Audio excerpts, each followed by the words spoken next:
All right. Happy Saturday, Hacker Day, everybody. Welcome to the stream and welcome to me being on the wrong slide. My name is Taggart. You can follow me on pretty much everything right here. And what are we doing on this stream? We're doing security, we're doing programming, we're doing CTFs. Today, we're going to be focusing on the defensive side. So I know that for some of you in the chat, that's going to be kind of like your day job. So I apologize if that's hitting a little too close to home. But before we do any of that, we're going to cover some cyber news from this week. There hasn't been a lot for the last couple of weeks, but good God, this week was a torrent. Let's start with a brand new, it's not a 0 day anymore, but what was a 0 day, CVE 2021-3156. This one is pretty cool in that it's horrifying. There was a heap overflow vulnerability in the sudo, or sudo if that's how you choose to live your life, utility for Unix-like operating systems. Now, if you're not familiar, sudo is the tool that you use to elevate your privilege from a regular user to, a root user on the machine. And so any command that you couldn't invoke normally, you prepend it with sudo, and then you can run that application as root, or you can elevate your shell to root in some of these ways. Now, here's the thing. There was, when you send command line options to sudo, there were some checks to make sure that you were sending the right kinds of characters. It was looking for things like backslashes and the rest. There were certain conditions under which those checks would fail, and you could send a longer set of characters to the buffer than you were supposed to be able to send. And whenever you have a situation like that, it's possible that if you can overflow a buffer, you can start overwriting things in memory and then gain yourself some shellcode. So long story short, this could lead to an easy button for gaining root on any unpatched Linux system, or BSD or AIX. And I'm pretty sure that macOS may be vulnerable to this, but it has a little bit to do with how memory addressing happens in the operating system. So we're not totally sure whether it's actually vulnerable yet. I've seen a couple of proof of concept exploits come out. They're not super reliable at the moment. I was trying to break all my stuff with them yesterday when they dropped, and having middling success with that. The big story here is that this thing had been around for 10 years. This bug had been in the code. Now, I still believe in the many eyes theory of open source, right? Lots of old bugs exist in proprietary software, but at least an independent researcher was able to identify this one and get it out there. The truth is that there's just a lot of freaking code, everywhere. And unless we have kind of a more formalized program to review these, even for open source, this stuff is going to happen. And it's happened before. It'll certainly happen again. As a matter of fact, we had another one this week, and this is why I grouped these together. Tavis Ormandy, rock star over at Google Project Zero, also disclosed that he found a heap overflow vulnerability. It doesn't have a CVE yet in GNU-PG, or GPG, the open source implementation of the PGP encryption protocol. Same basic deal, that there were conditions under which you could send too much information to a buffer, overflow it, and potentially gain code execution through GPG. Again, very prevalent on most systems. So there's a lot out there. A little bit more publicized and a little bit earlier in the week, we had the Apple 0 days. This one is a little bit tricky, so I want to make sure that I'm, kind of reading from the report to get it correct here. So I have the CVEs up here. So there was a handful of them that were released. The scary one was CVE 2021-1782, and basically that could lead to remote code execution and system takeover on iOS and iPad OS. here's the kicker. There was also a couple of other CVEs, CVE 2021 1870 and 1871, that were WebKit based, so based on the web browser libraries that the iDevices use. And those could lead to remote code execution. So there was kind of a chain of attack here, right, where you had the WebKit vulnerabilities leading to using that on-system kernel race condition that could get system takeover. And in fact, in a very rare move, the Apple security advisory actually indicated that these had been exploited in the wild. So it was a real deal 0-day, and Apple pushed the emergency update, and that's kind of why we have this story. Pretty rare for that to happen, and so when Apple is willing to admit that there's an attack happening, it's definitely happening. So make sure that all your iOS and iPadOS devices are up to version 14.4 is the patched version for those vulnerabilities. Some actual good news in the cyber world. We had a couple of law enforcement successes against some malware operators. We had the Emotet shutdown. Law enforcement was able to take over command and control of the Emotet malware botnet framework, and has created a command, the directive, that they're going to inject into the C2 channel to essentially remotely uninstall Emotet from all infected systems. The date of which seems to be a little bit in conjecture because it's reverse engineers are having to reverse engineer the code. But thank you for the follow, Breakpoint. Really appreciate it, and welcome. But I think April 25th is the day that most are agreeing on now when Emotet is going to go away. All right, and then of course we also had NetWalker get seized, and so NetWalker was a ransomware operation. Turns out it was basically operated out of somebody's basement, but all devices and C2 servers and DNS was all seized by law enforcement in a collaboration between the FBI in the United States and Interpol. It's always nice when Interpol isn't, in the news for corruption. So, good job. Fair play to Interpol for actually doing something that isn't grift. But so that's two things fewer that we have to worry about. There will certainly be more that we'll have to, but at least these guys got knocked. All right, I think that covers it for the cyber news for this week. So what we're going to do some defensive stuff this week. And I wanted to start with some SIEM basics for anybody who is kind of getting started in here and wanted to understand what it's like to work with a SIEM. And I always forget what SIEM stands for because I use the acronym so often. But it's Security Information and Event Management, SIEM. And I don't care how you pronounce it. I've heard SIM, I've heard SIEM, SIEM, if you want. Folks I work with pronounce it SIM, so that's kind of how I do it, although it bothers me that there's an IE in there. I'm not doing anything with it. So that's a really good point about Emotet saying that removing software, even malware, without permission sounds dodgy. Yeah, I guess the trick is that you're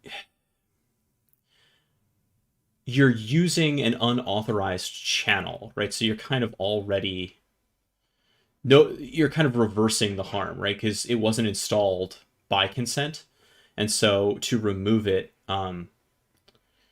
without consent, I don't really know where that falls. It does seem a little bit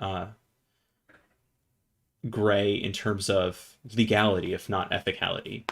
I think protecting people from this thing and protecting, I think this is where you really come down on it is, if they don't do this and the C2 stays up for whatever reason, or somebody else is able to take it over, could someone else start using that same C2 channel and take advantage of that open door?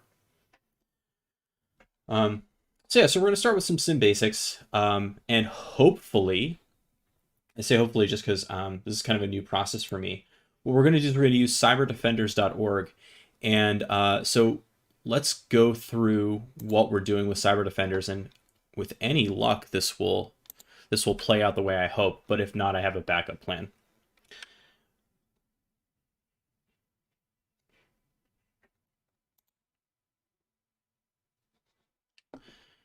So if you're not familiar with Cyberdefenders, it's a pretty cool site. They have a lot for free. They also have some paid stuff, right? If you want to use their labs, which I'm not doing.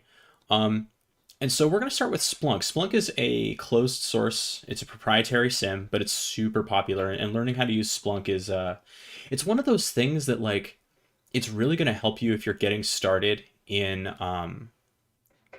cybersecurity, especially if you want to be a SOC analyst or something like that.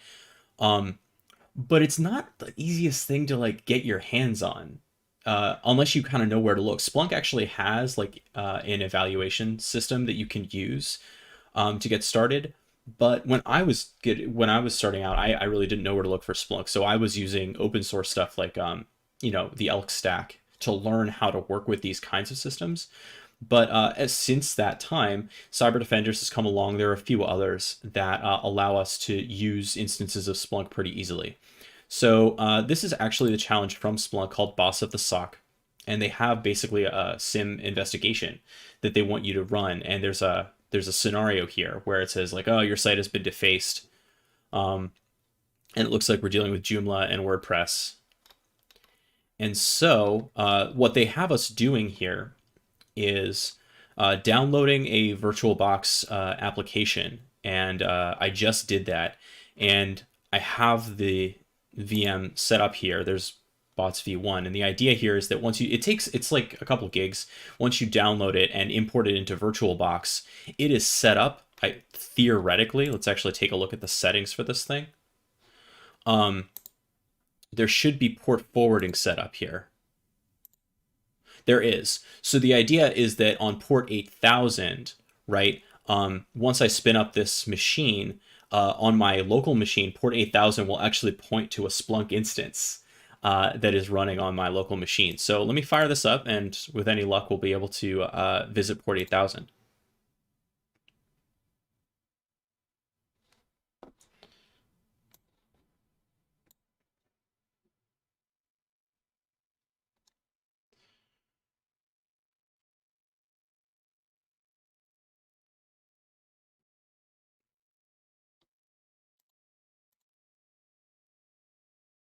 Okay.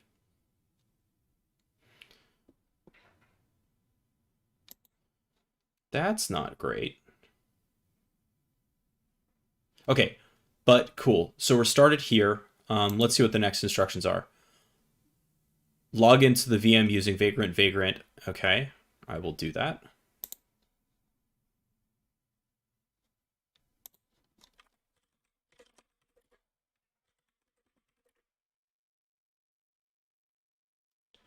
And grab the IP address. I shouldn't need it, right? Because I did port forwarding.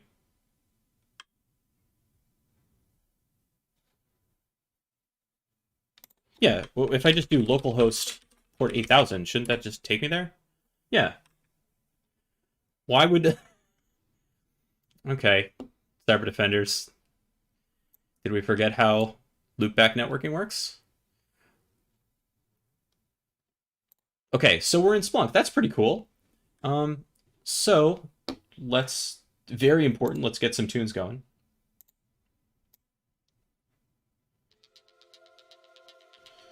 Yeah.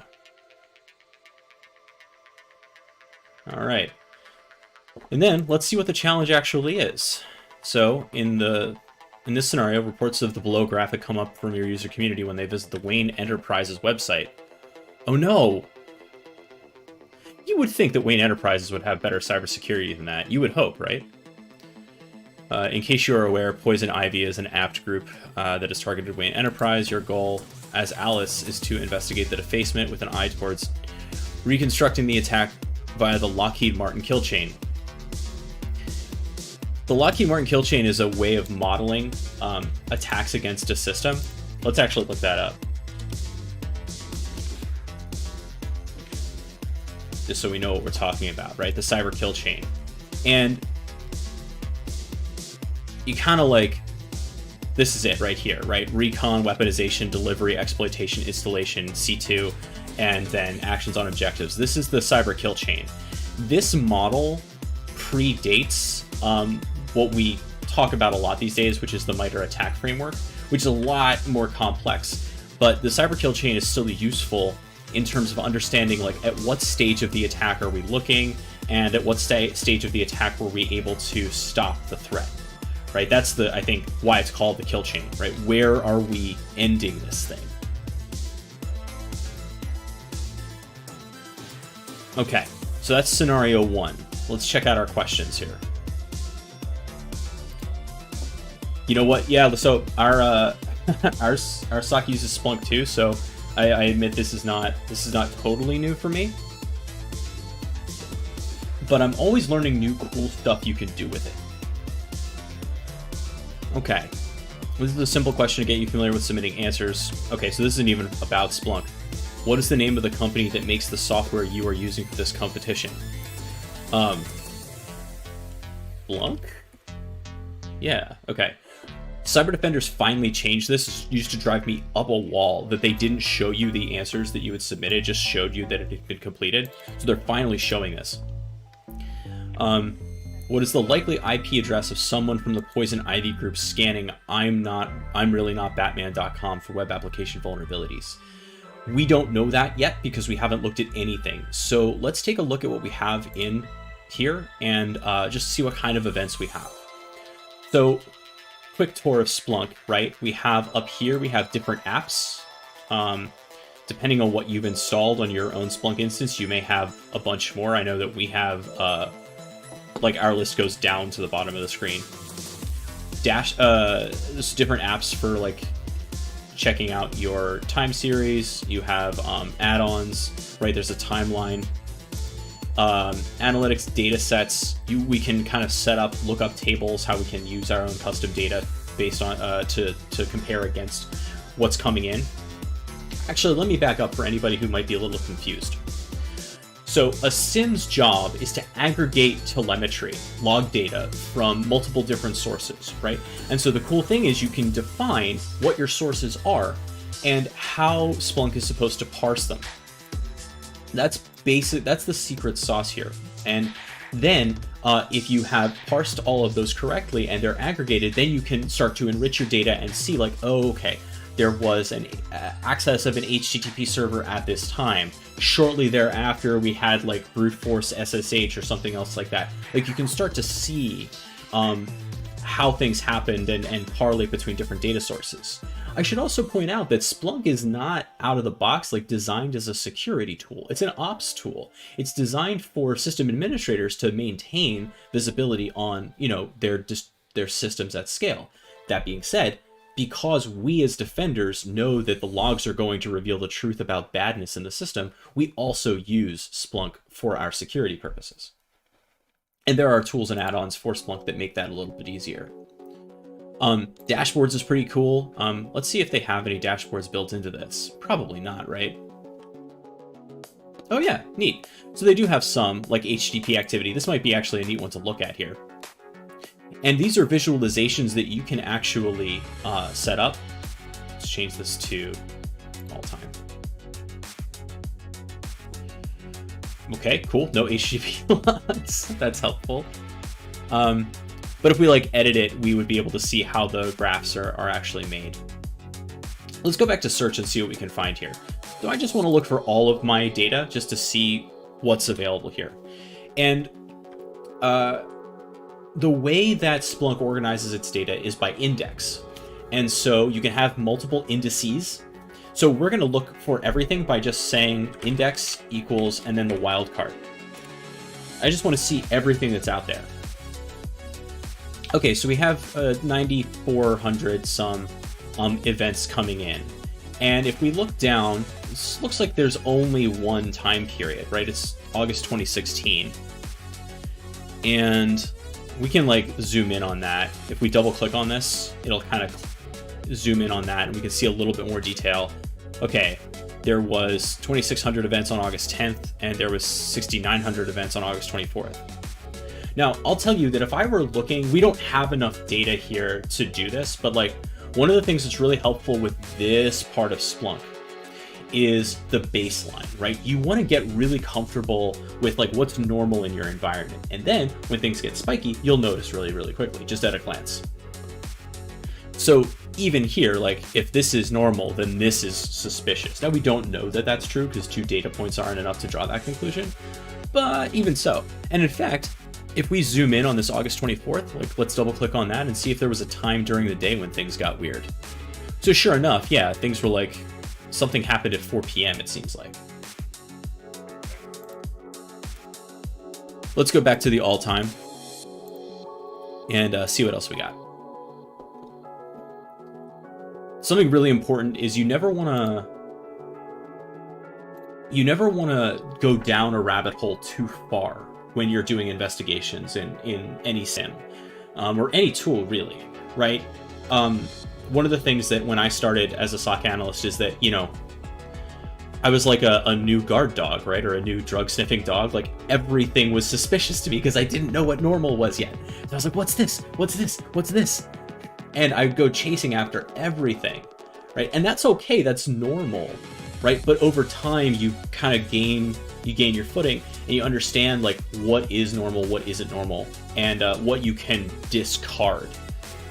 And you got to be, because time is your most important currency, you really have to like be able to target what's the stuff that really matters to start looking at. All right, so here we also have our selected fields. These right here tell us the source and the source type of the logs that we have, right? Indices are, each index will have multiple sources and each source may have multiple source types. So we have sysmon logs, that's good news. We have SMB, we have suricata logs.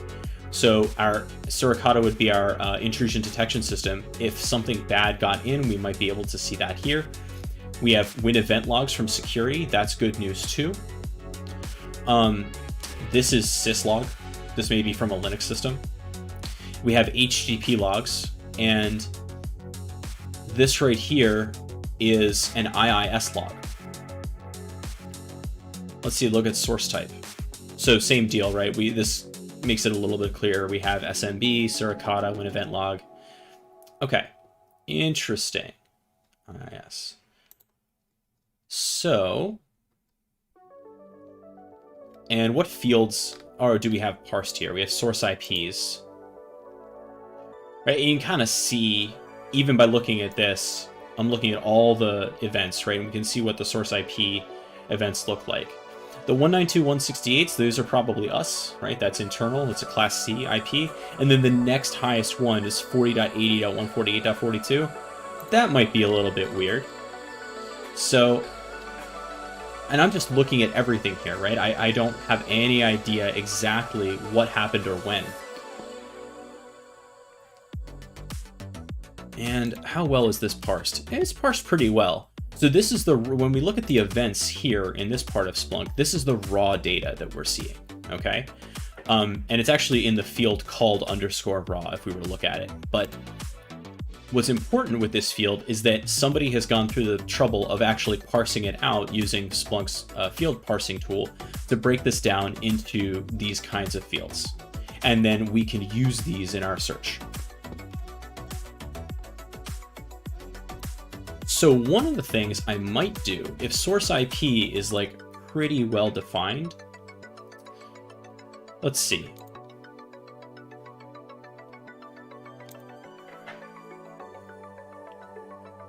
I've got some stream HTTP, I've got some... Let's take a look at our suricata logs, our IDS logs first. Love it, okay.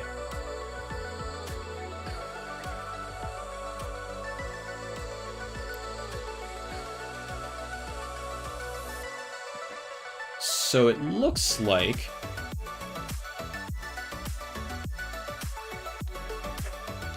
what do we have by event type? So we do have an event type of suricata Eve IDS attack. So I'd be curious what it thought was an IDS, what it thought was an attack. Okay. So there's some bad DNS in here. That's interesting to know. But again, we're just kind of keeping track. We're not going to zoom in too far just yet. And in fact, one thing I'll often do is I'll open multiple tabs so that I can keep these searches open and kind of come back to them. But let's go back up and let's go back to the actual question that we're being asked. Right? What is the likely IP address of someone from the Poison Ivy group scanning I'mNotReallyBatman.com for web application vulnerabilities? So a scan is going to produce a bunch of hits, right? So we can kind of very easily take a look at this with a chart. So what we're going to do is we're going to do time chart count by source IP. Let's break that down. So we're going to do a time chart, which is going to give us a chronological view of the events, and we're going to aggregate them with a count. We're going to count. How are we going to count them? By the source IP. So we're going to group them by the source IP, and then count how many occurrences there are, and that's going to be kind of our y-axis, and the x-axis is going to be the time. So if there was a scan, what this time chart should give us is a spike from a specific IP address. And go over to visualization.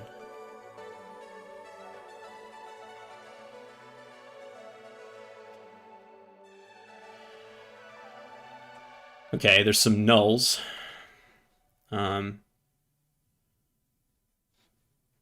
And let's see. So there's a 192.168. This is really interesting. I'm wondering, there's a lot of traffic from an internal host. There's a lot of traffic from this internal host. There's a lot of null, and I can get null out by saying use null equals false.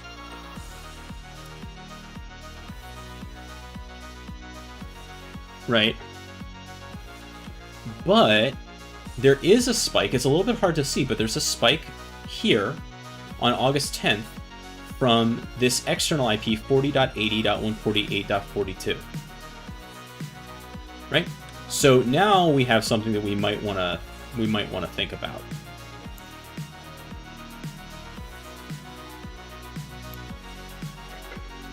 All right. So 40.80 dot what? 148.42. Okay. So we found something suspicious. So now let's use that as part of our search.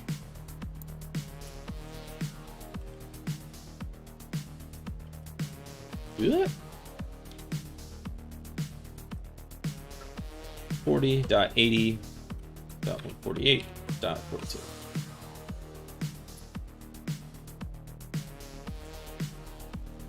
All right. Now, also, I should mention, sampling is on here. I don't think we need sampling on. Yeah. Okay, that's why sampling's on. Maybe a little. What sampling does is it does a random draw, right? So it'll pull like every 1 out of 10 events if we have the sampling set to 1 out of 10, or 1 out of 100 events. And the basic idea is that if you have enough events, right, that the statistics are that you're going to find events that matter to you, even if you're not pulling all of them. And if your data set is large enough, you really need to do this, because otherwise it'll just be too much. For example, DNS. Oh my god. DNS, if you're logging DNS events, it's going to produce so much data. You just have to sample it. There's no other solution. Even in a like medium-sized environment or enterprise, you can't look at all of it. It's too much. All right. So we have 3 source types. That's really interesting to me. We have stream HTTP, Suricata, and FGT traffic, and HTTP has the most events. So I'm going to focus in on my HTTP stream. And I want to know what kind of data I'm getting. Oh, this is great. Look at this. So I actually have well-parsed HTTP logs in here. So good. So good. Look at this desk content. Look at these attacks that we're seeing. Like, anytime you see something like this in your desk content or whatever, right? Pretty clear that something's going wrong.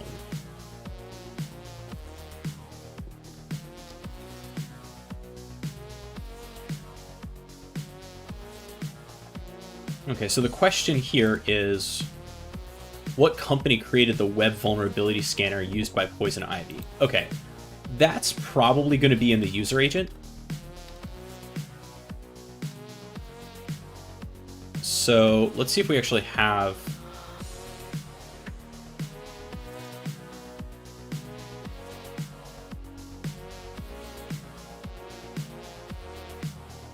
Yep, we do. So if we look at the dest headers, right? This is the... In this case, it's from a response, I guess.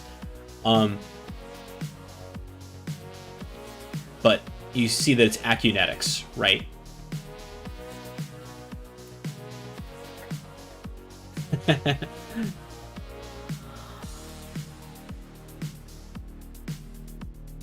So, hey, yeah, so if you saw it, you know, hey, you saw the pen testers, you did your job. That's a win for you.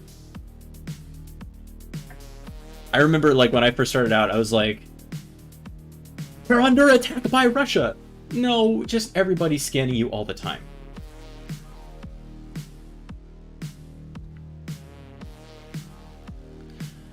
Okay, so this is Acunetics.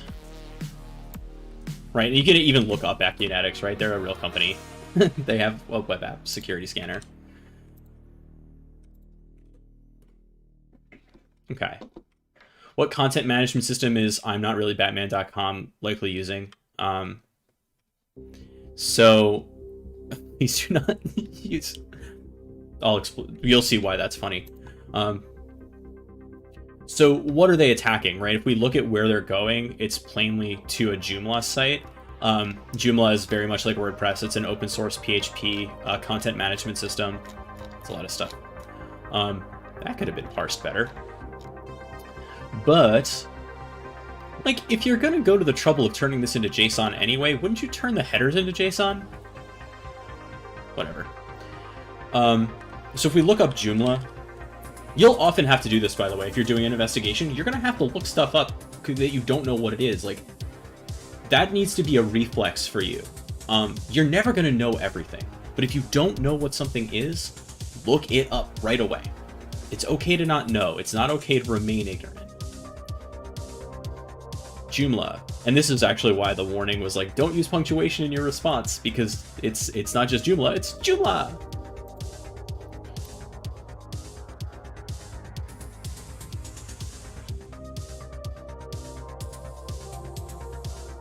Yeah, we gotta stay humble. What is the name of the file that defaced I'mNotReallyBatman.com? Please submit only the name of the file with the extension. So we don't know this yet. We gotta find some more information here.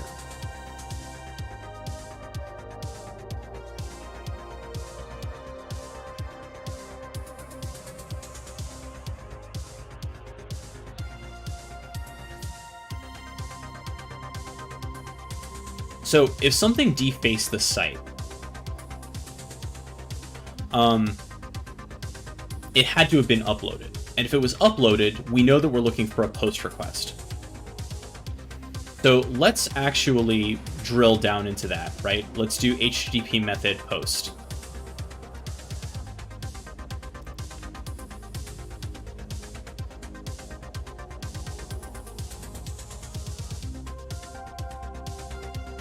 That should work out. Right, and we have our source RP. Okay.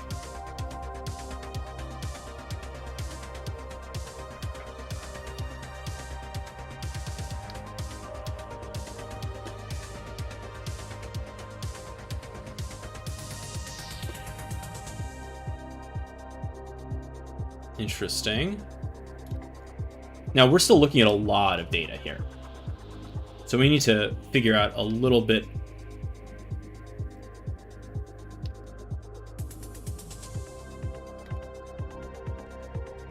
more information about it. Something else to look at to narrow this down a little bit. Now we have, right, a bunch of events.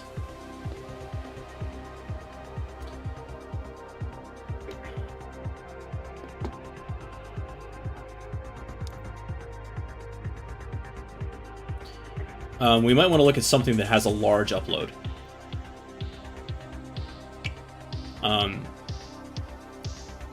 So let's take a look at these two that have big byte values.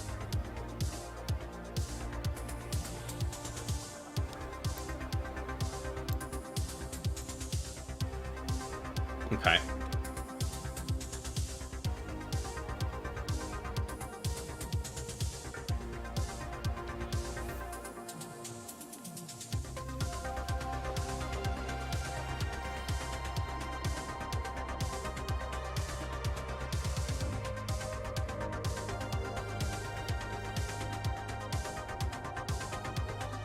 This is just the content.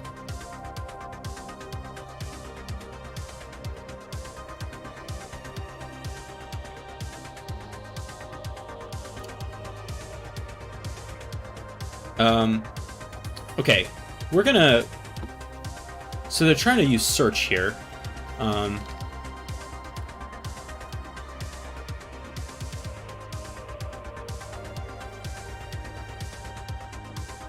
I don't think... So the vulnerability scanner is actually not going to be... The vulnerability scanner is not going to be the thing that executed the attack, right? So what we can do is we're going to...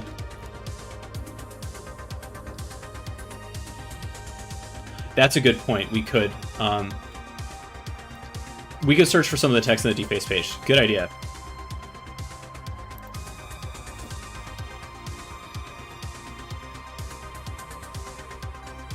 Yeah, you know what? We'll just search for poison ivy. Good call.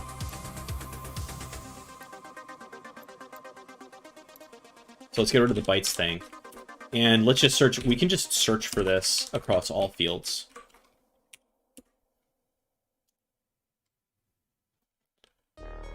Not much.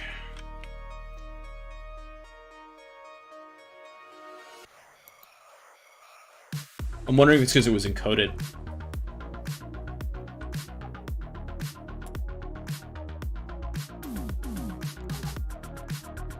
I'll try one more way, right? Yeah, it could be an image, but then that wouldn't be as easy to suss out. I'm gonna try my thing with the getting rid of Akinetics in the source headers.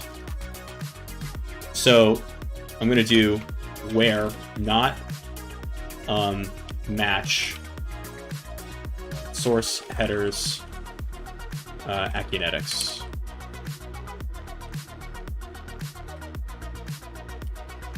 So the idea here is I'm piping. So with Splunk commands, you can pipe the results of a query to another option. And what we'll do here is we're piping it to a where, and then we're giving it the not operator, but we're giving it match. And what match does is it takes a field and then it takes a regular expression.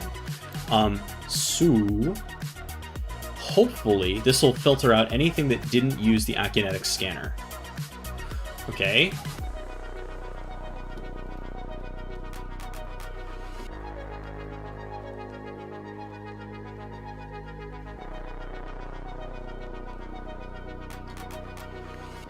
Looks like they were doing some SQL injection.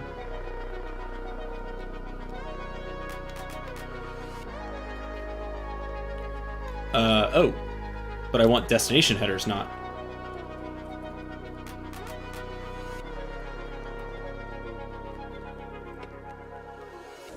I don't want the destination headers to show it either.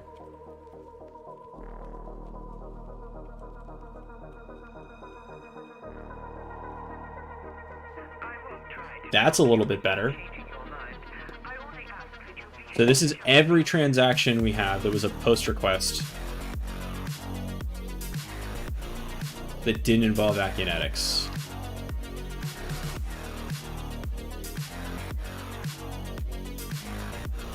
Can I collapse the content? It's gigantic and not helpful.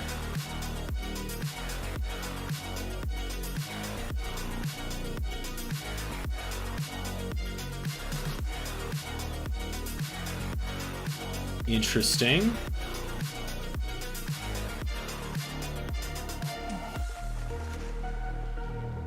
Okay, now we're getting somewhere. So it looks like they were able to do a bypass to get into admin, right? We see that they were able to get to administrator/index.php.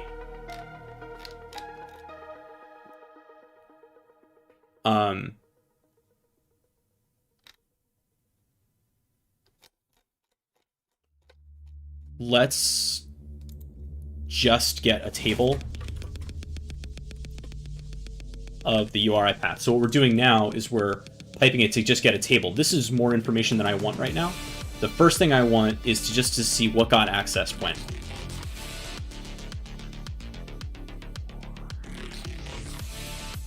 Okay, so it's all administrator all the way home. Okay.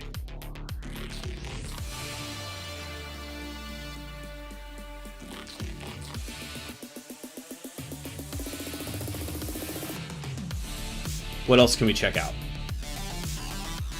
We're just looking at post requests, right? Yep.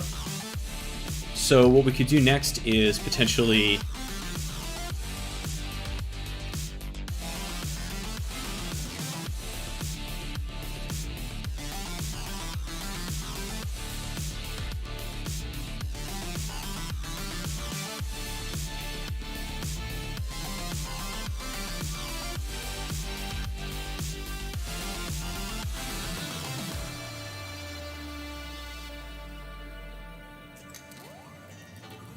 okay, let's look at source content.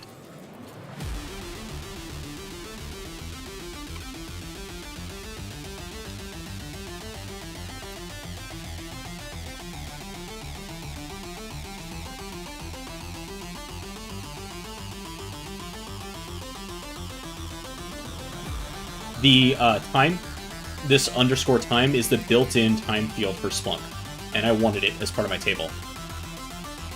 Here we freaking go.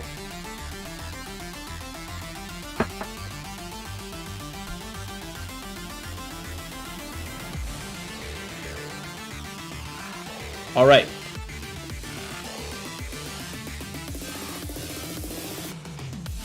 When I first started, this is kind of a total aside, but when I first started, I found the red team stuff to be way more rewarding instantaneously, right? Because you get in, you get a shell, you get the flag, whatever, right? And with blue team stuff, it's way messier because you don't know what you're looking for necessarily, and you don't know if you found it for a while. But that is like, you can flip your perspective on that because you are hunting for something, right? And the success looks like this when you find it, and it can feel. Well, I won't say it feels as good as when you, for me at least, when you succeed on a red team engagement. Because if you find something like this as a blue teamer, it means the bad guys got somewhere, right? So it's it's a little bit tainted, but you did succeed in your detection, right? And it's even better if you detect it before they gain access. All right, look at this.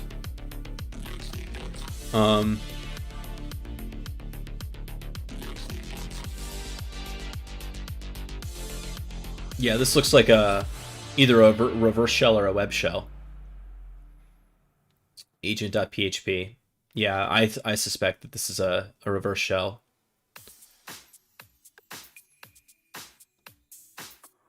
But now we have an answer to our next question, right?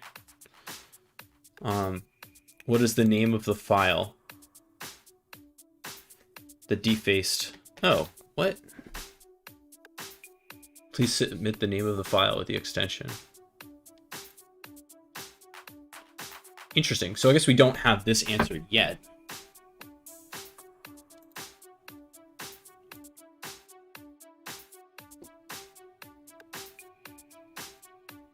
But we do have this install package.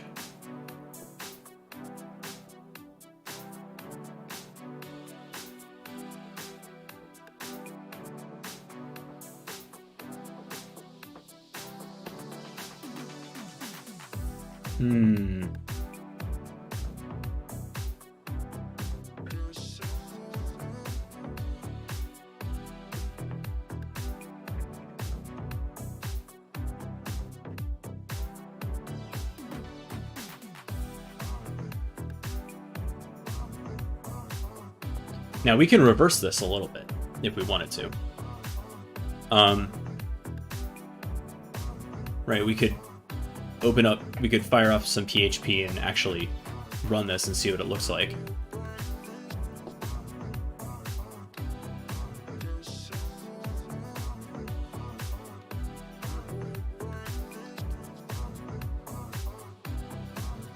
Okay. Now let's also just turn these into all GET requests.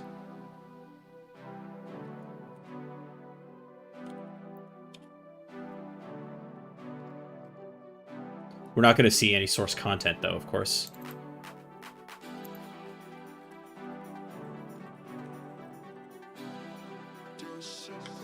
Source URL, right?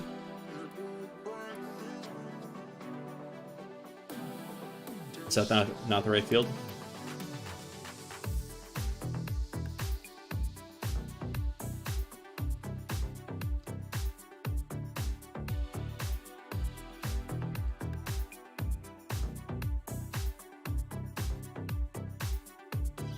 URI path.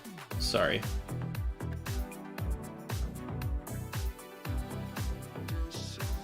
Or URI. Let's just do URI.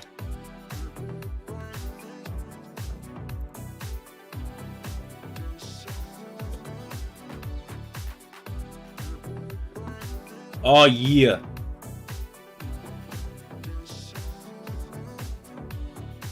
I beg your pudding? CDI bin lecheck v3.exe.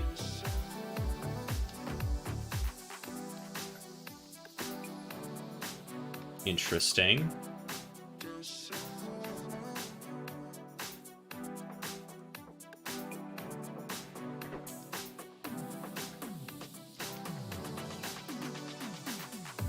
Le check.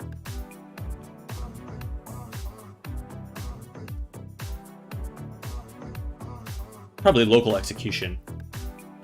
But those French. You know where I'm seeing a lot of traffic come from? The Netherlands. I don't know if they have some sort of sweet deal or a lot of proxies out there, but hackers love Amsterdam. I'm sorry, Hacksterdam.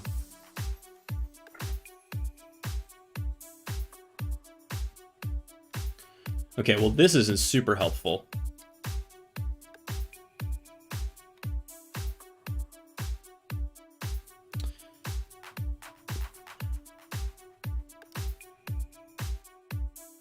What is the name of the file that defaced the I'm Not Really Batman.com website? Please submit only the name of the file with the extension. Yeah, you know, let's try. So let's try your image idea.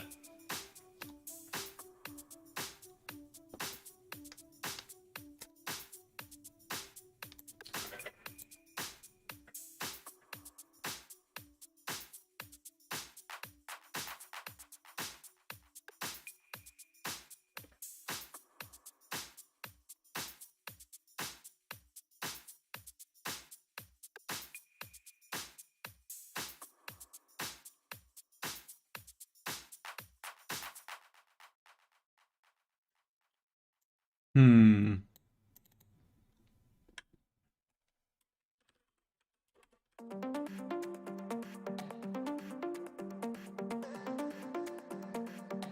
right, let's take out the where. And let's actually just search for poison.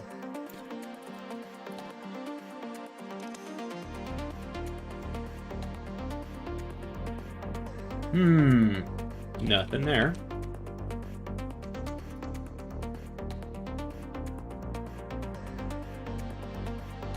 Dang.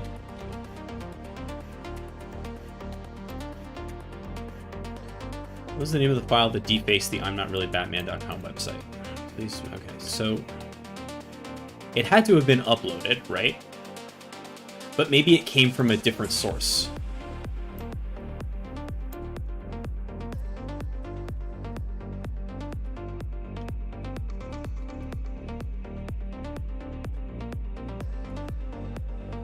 Yeah.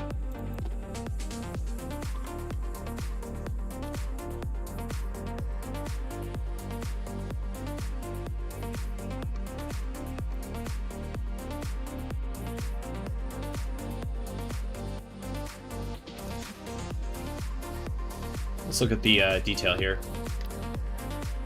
1VY.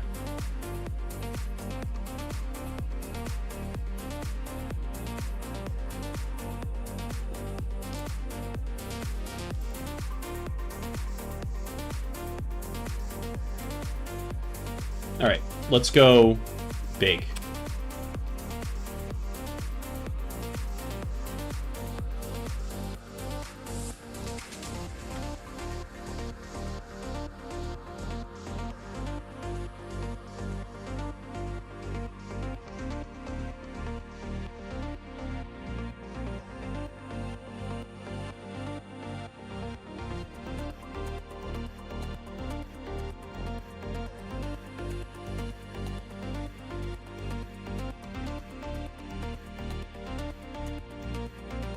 Whoa.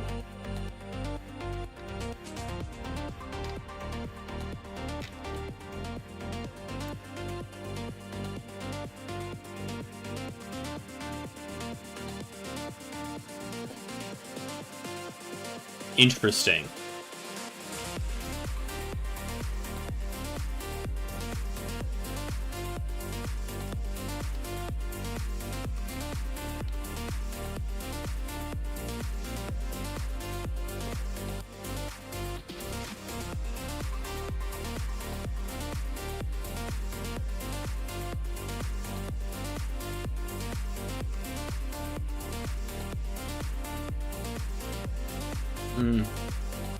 What?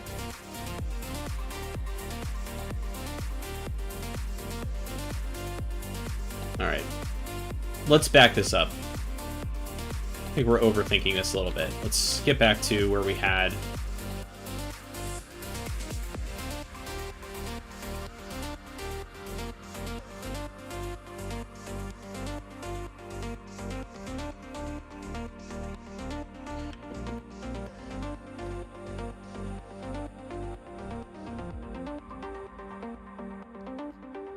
This could not be more annoying.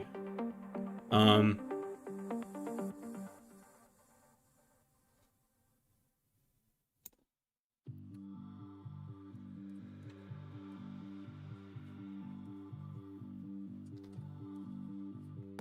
right, let's just look at the source content.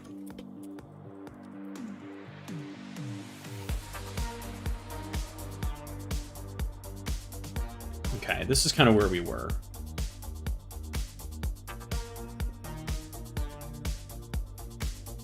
This is the thing that we found that was useful. So user is admin, password equals Batman. Cool.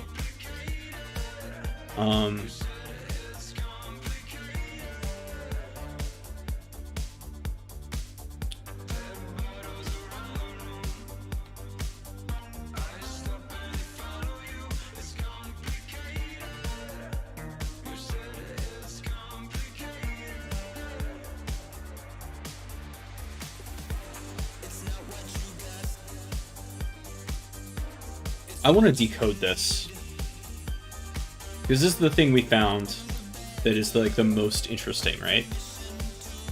And do I have PHP on here? No, of course I don't.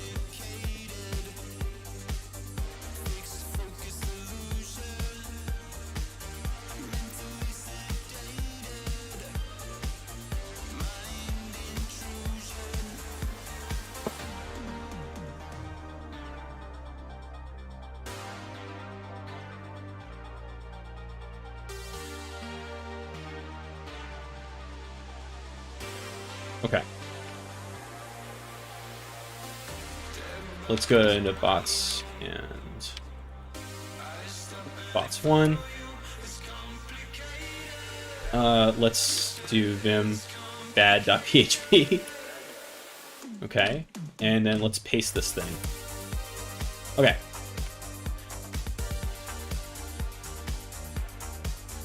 Now, this is obviously a lot, but what I want to do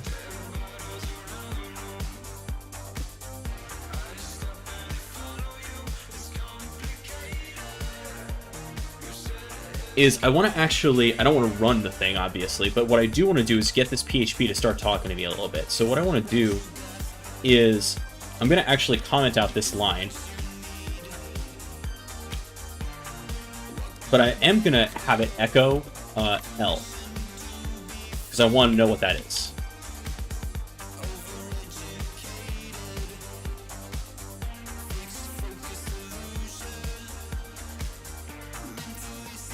Let's try PHP.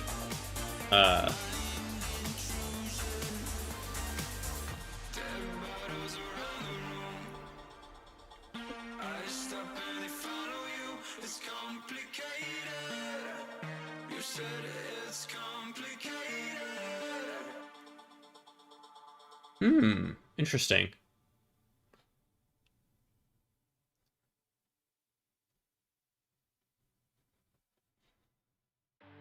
Let's go. There's a parsing issue here. Wonder if it actually ran. Yeah, 2 replaces to decode it.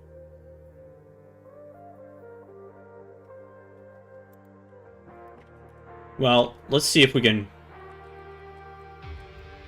Let's just try that. So let's just use some vim magic here to replace 5 with commas. Let's see if that's readable. Better.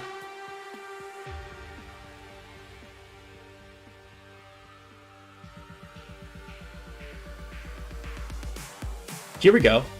Starting to look like this, right?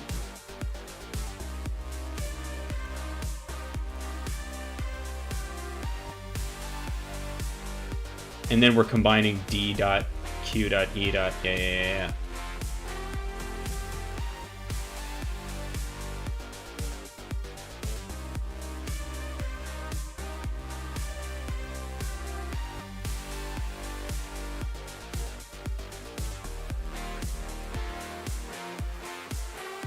Right.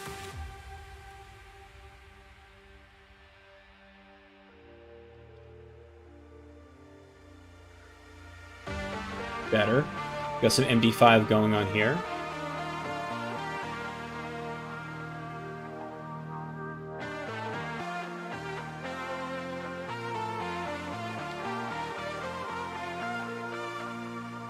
Yeah.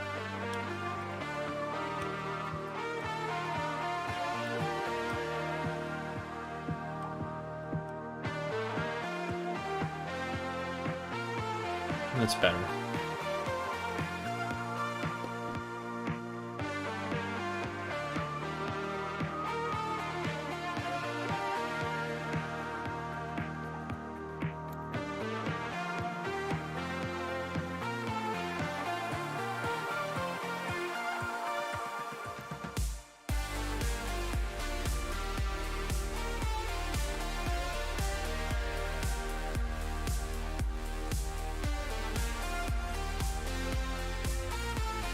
This 3481.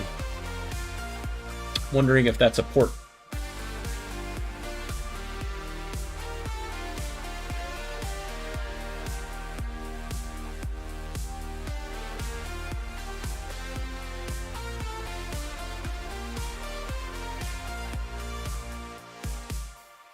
If it is, then let's duplicate this tab. You know what's funny? Do I have titler on here? I never did. Oh man. So I actually wrote an extension for Chrome. I think it was taken out of the Chrome store. Let me see.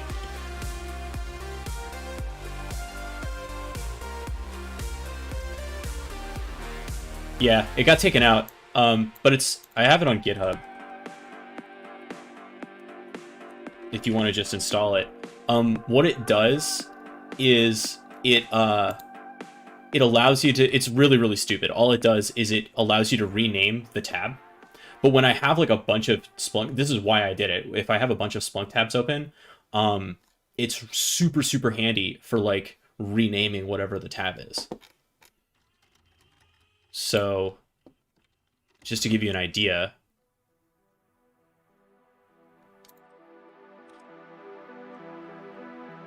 Yeah, so here, let me show you a demo. Let me, while we're here,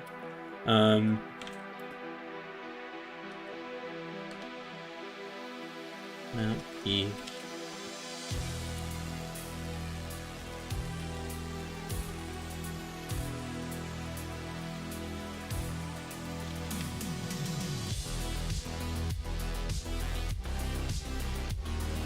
All right, so from there, then I got to do extensions, developer mode, load unpacked. Oh, Nico, thanks for the follow. Welcome to the party. Pal. Title, source. Yep, that was it. So now, there's titler. So now what I can do is I can rename this to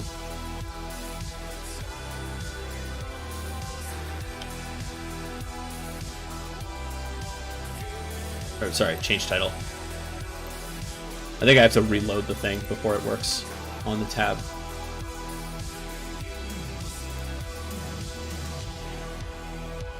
That post. Yeah. So you can see it's a little tiny up there, but now it's changed. Incidentally, it does have a little bit of session storage or local storage. So if the same URL, like character for character, is reloaded at any other point, like if I close this and reopened it, let's actually try that. What should happen is if I hit load title, it'll remember what the title was for that exact URL. Stupid little extension, but I use it every day.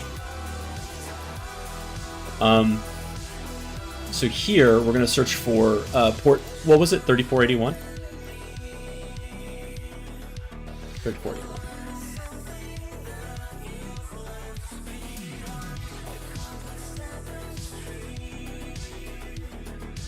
Come on.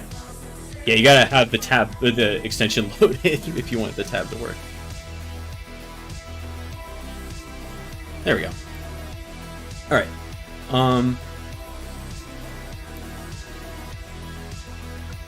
Let's actually, yeah, source port.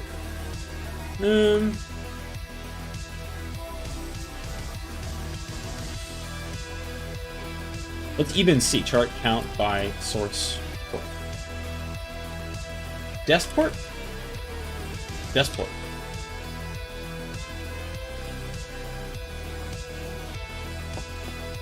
Okay, it wasn't, but looks like we have some stuff to 8,000. That's really interesting, right?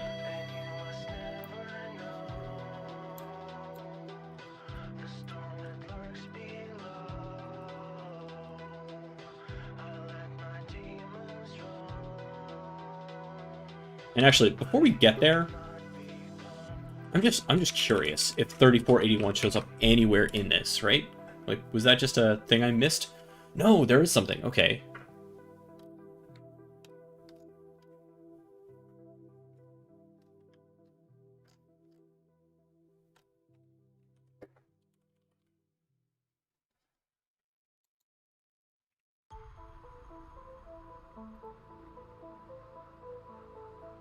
Oh, snap.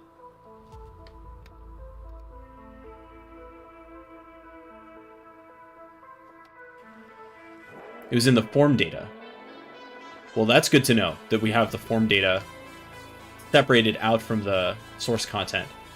This is weird parsing. I'm not used to this kind of parsing. Okay, but we also found out that it was actually port 8000, that there was some communication there. So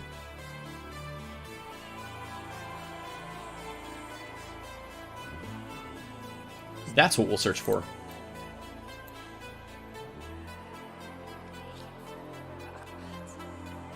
That's really, really interesting. Okay, so this was from Suricata.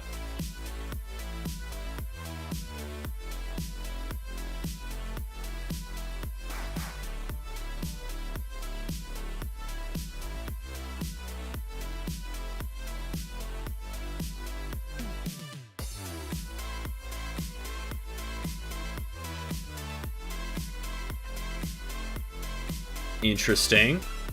This looks like some directory traversal.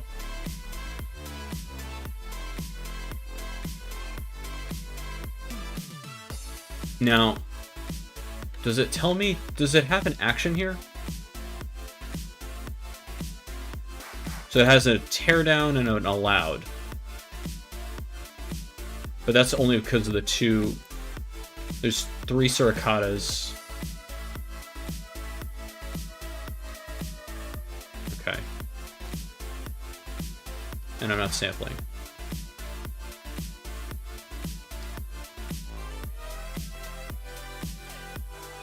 Okay, so it looks like it's the same sort of thing. There was some directory traversal attempted on Etsy password. Have we been able to answer any other questions? I'm stuck on this like one about the image or the defacement file, but have we been able to answer anything else? The attack used dynamic DNS to resolve the malicious IP. Oh, interesting. What fully qualified domain name is associated with the idea? Interesting.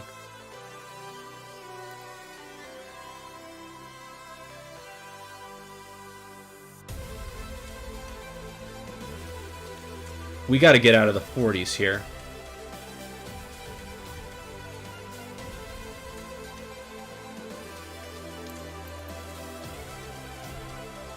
Yeah, I think we got to get out of the 40 here. Let's go back, right? This is why, you know, zooming in too far can sometimes suck you in, right?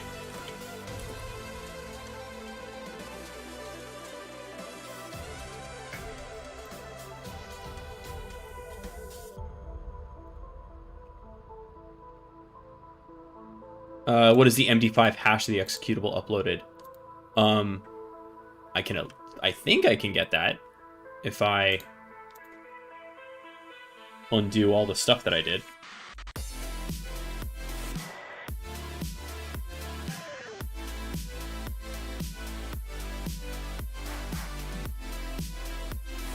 Oh, interesting.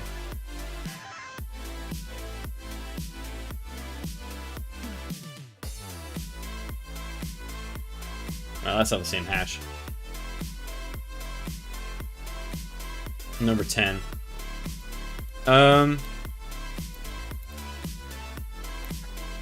No, it starts with a 3, so I don't think we've seen it yet. Here's what I think. I think what we're dealing with is that the agent.php was the dropper, but it just for the reverse shell. That everything else happened from a different IP, and we haven't seen it yet. So I need to... We'll leave this alone, but what I actually want to do is get rid of the table, because I want to see source stream tape HTTP. So we're going to do this over here.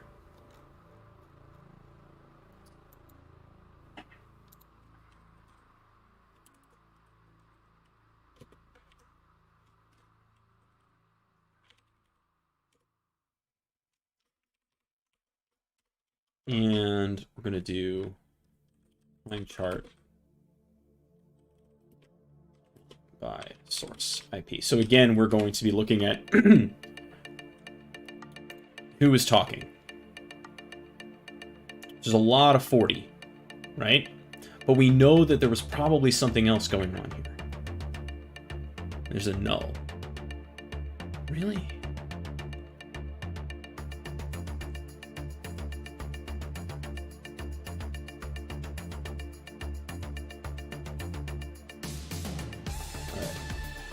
Maybe it wasn't HTTP then.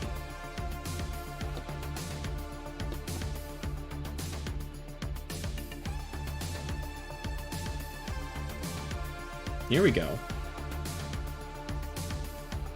Here we go. Okay, we're starting to see something else.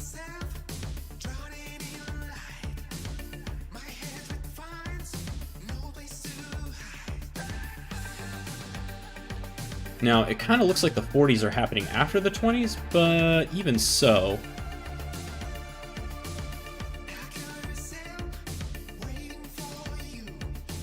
Alright, let's see what's going on with the 9,000.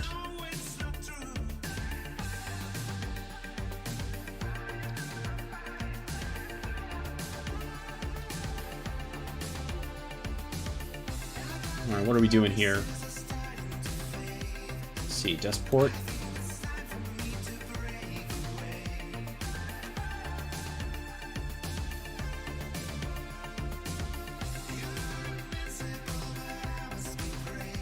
What IP address is likely attempting a brute force password against I'm not really Batman.com. Okay, so we found the brute force attacker.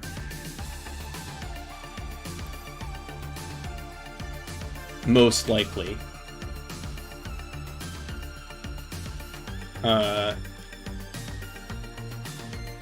Let's look at the URI.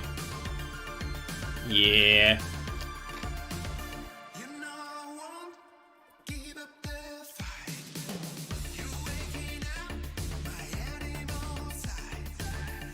Oh, snap. So it hit the agent, too. Look at that. All right. We're getting somewhere. All right, so it was definitely...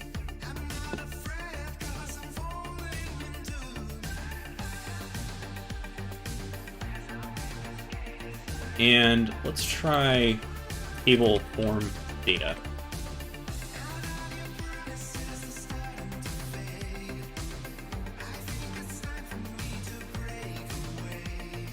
User equals admin, password equals... Yeah, look at this. This is a brute force attack. So, I have to know what kind of tea you're drinking.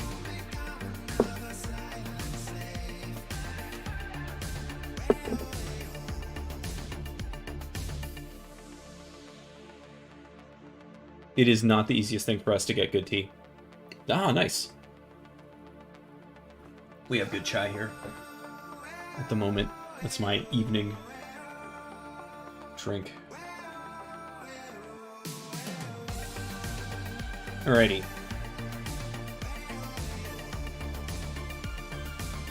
Alright, cool. So we found the brute force attacker. It's this 23 fellow. But we also discovered that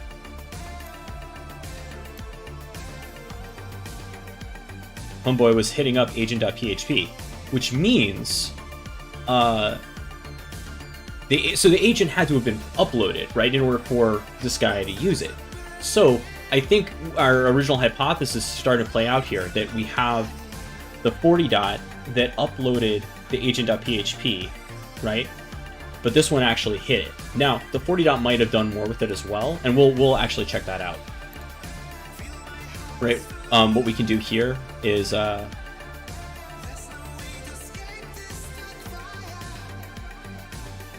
do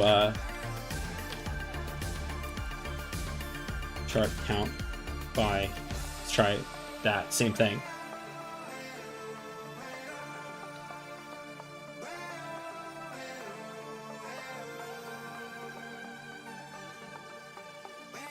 Growing your own tea. That sounds cool.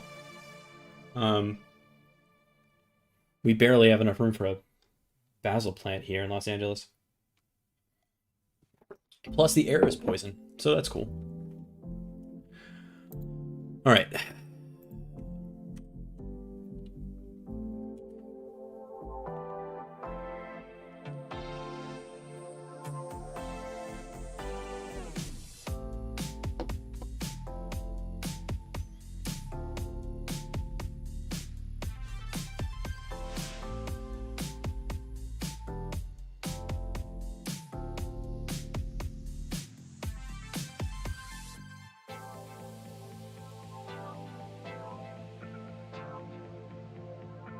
Oh, wait.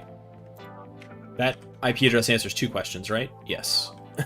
What IP address is likely attempting a brute force attack against I'm not really Batman, but is also What IP address has poison ivy tied to domains that are pre-staged to attack Wayne Enterprises? Yeah.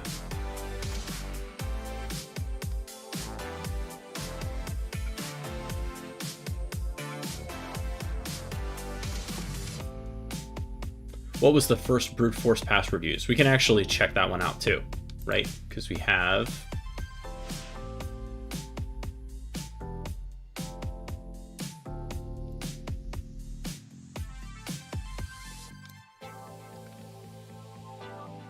Yeah, probably.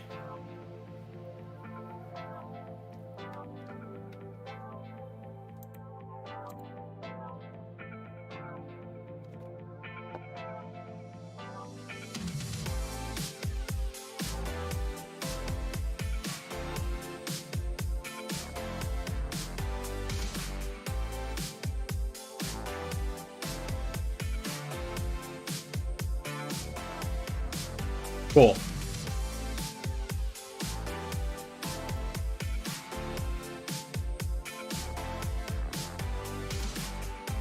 We might have DNS logs. But if the attack is coming from the IP, our DNS logs would only show if something internally resolved it. It's possible, for sure.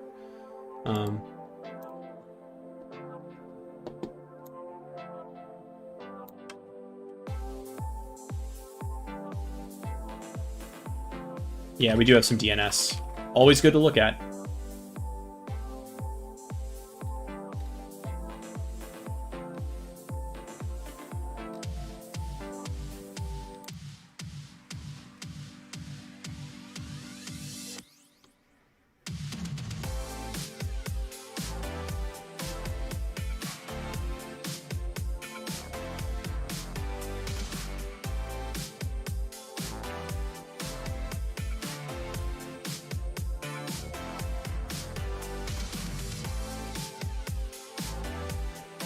We gotta sort that.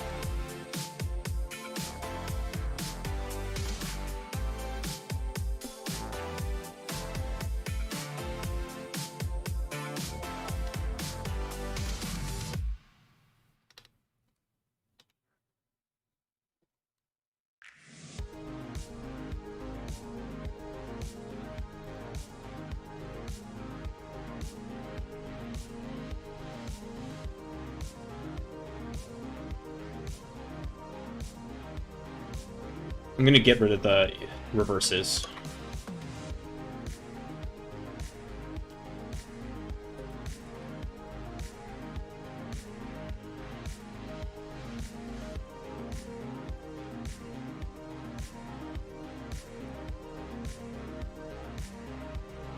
Just to clean that up a little bit.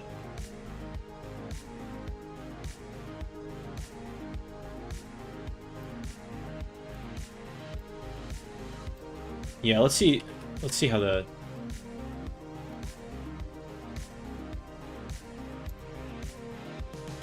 problem is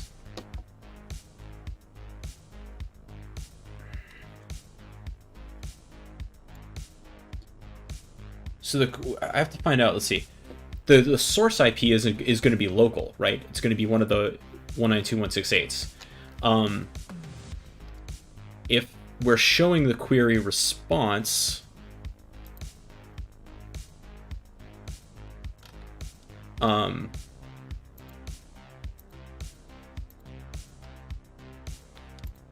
we'll be good. But very often with DNS logs, I find the response isn't shown the way that you want it to. Not always, no.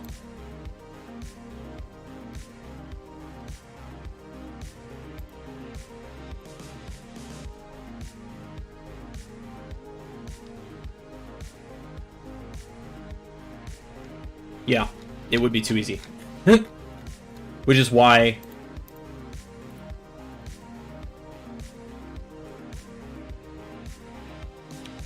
we're gonna do it. We're gonna try to find weird stuff this way. By doing like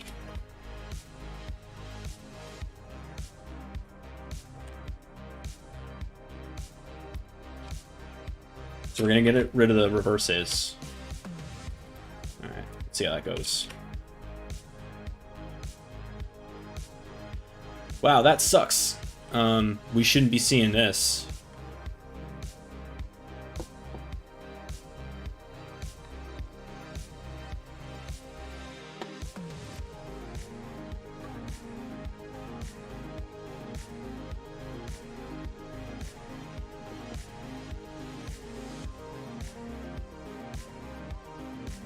Normal stuff. IP6.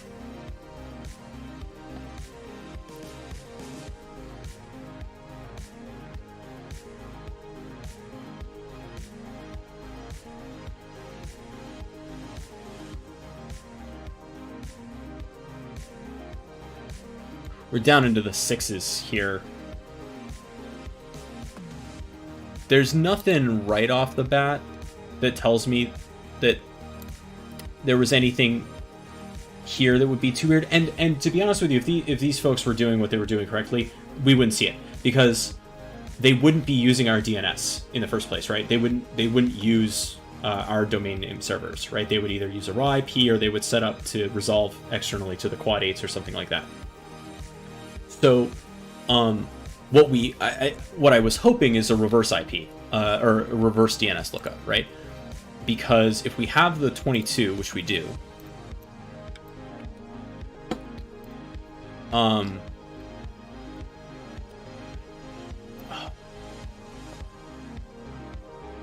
hacker target, interesting. We actually.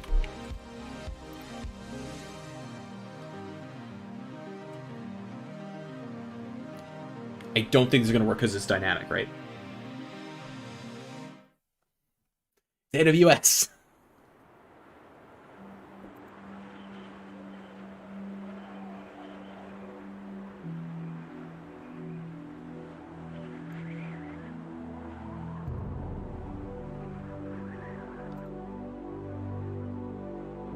Yeah. I don't think so. I don't think that's right. Nah.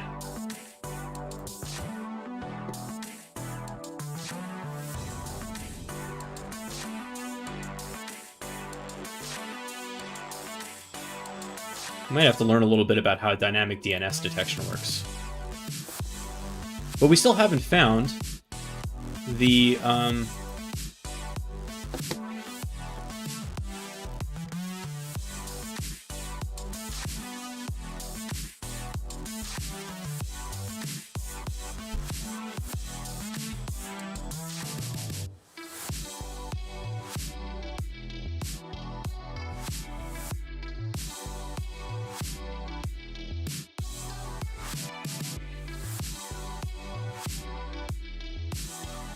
So this is interesting. So from the 40,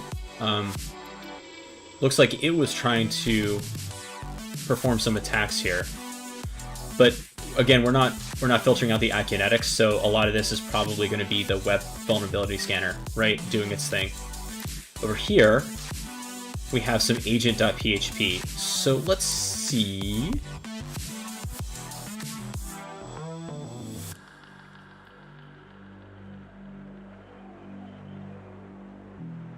What it was doing with agent.php.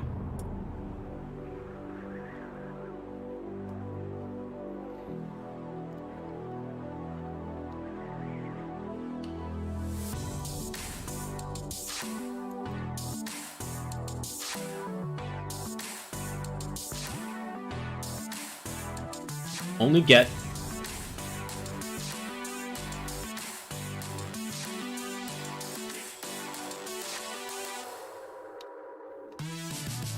And how many of these are there? 194.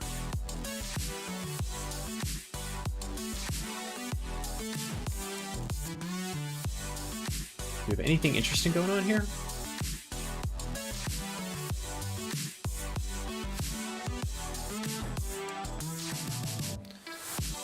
Yo.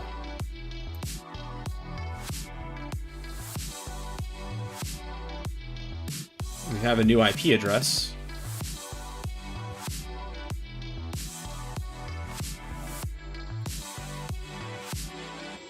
you know what? Let's zoom this out. Let's look at who was touching, forget this, let's look at who was touching agent.php.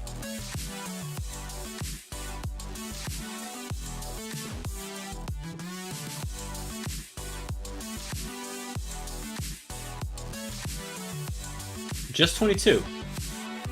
Interesting, though, that it was using a different referrer.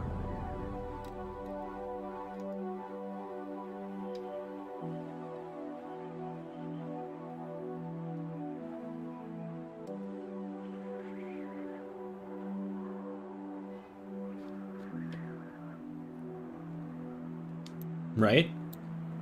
It's kind of using this to mask what it was doing, I guess.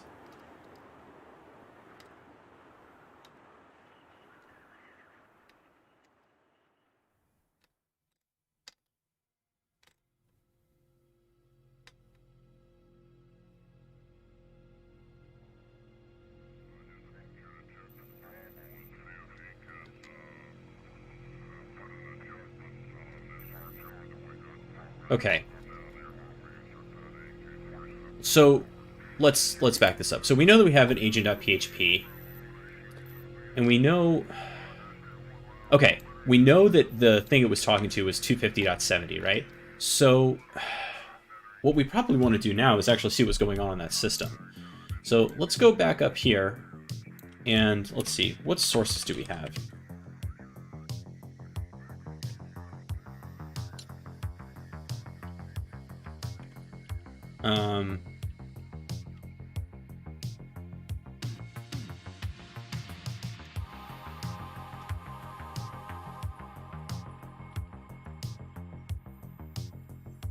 Let's see, we have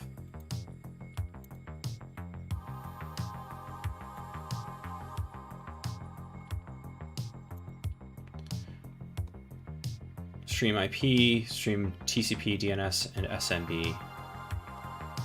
I bet there was a pivot, but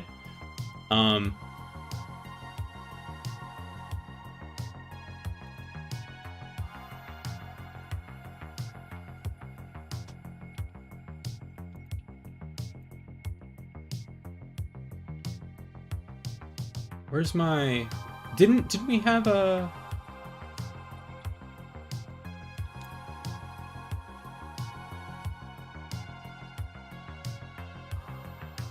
It's not even showing me HTTP. Interesting. Oh, there we go. There's a lot more.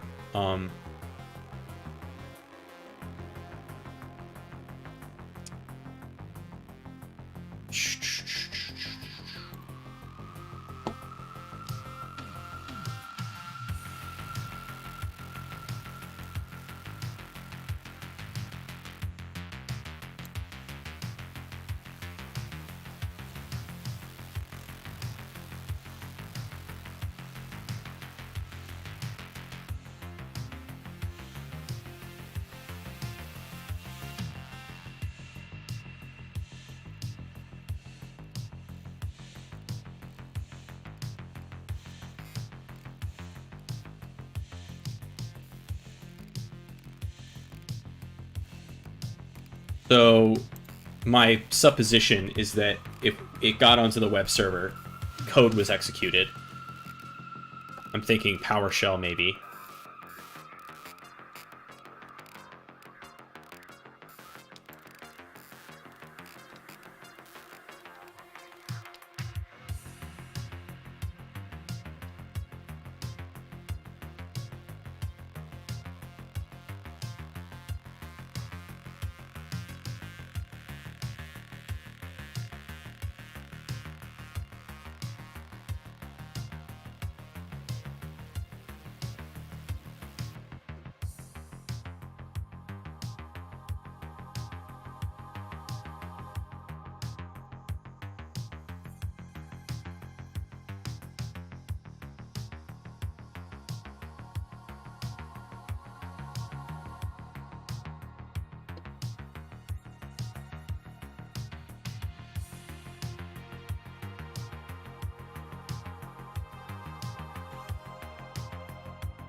No, what we need is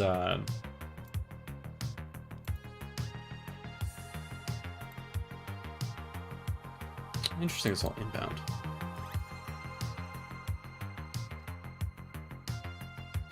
Oh, and you know what?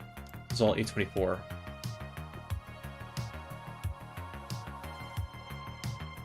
So not helpful, because we know it wasn't on the right day. It wasn't August 10th. All right. So much for that bright idea. Oh, here we go. We have something on the 10th.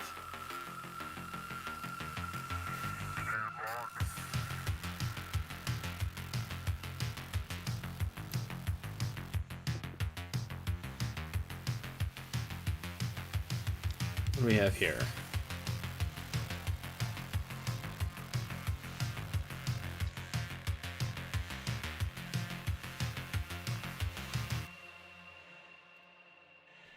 There we go.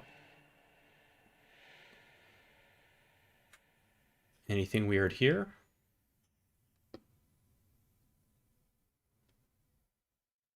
I don't think so.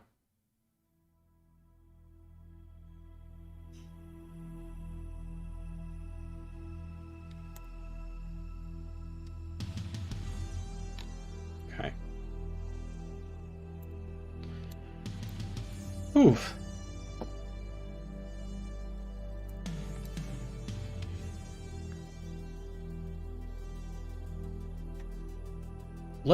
Okay, so the question here is, we still haven't found the name of the file that defaced the I'mNotReallyBatman.com website. We know that it had to have been uploaded, and presumably it was uploaded via the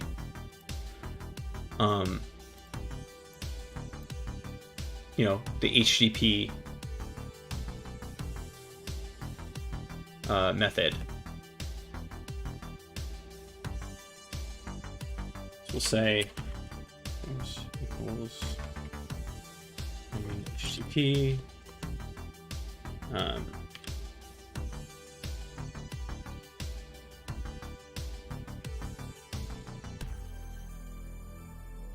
is that not right?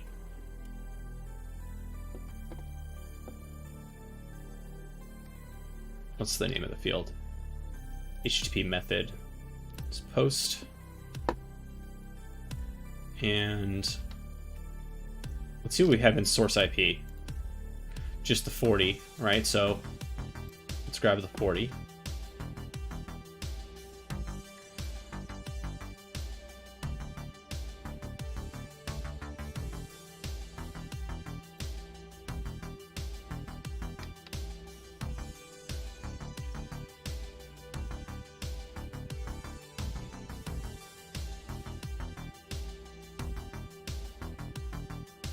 And let's look at anything that was uploaded as the admin. So the timeline that we're positing here is brute force from the 22, password was achieved, and once that happened, right, the 40 took over, uploaded agent.php. It's actually entirely possible the 22 uploaded the agent.php, but now it looks like, though, this one did, because we didn't see any post from the 22 dot. So we have this, and now we're seeing what was going on posting to index.php, or in the admin fields. So let's see. What do we want to see? Form data?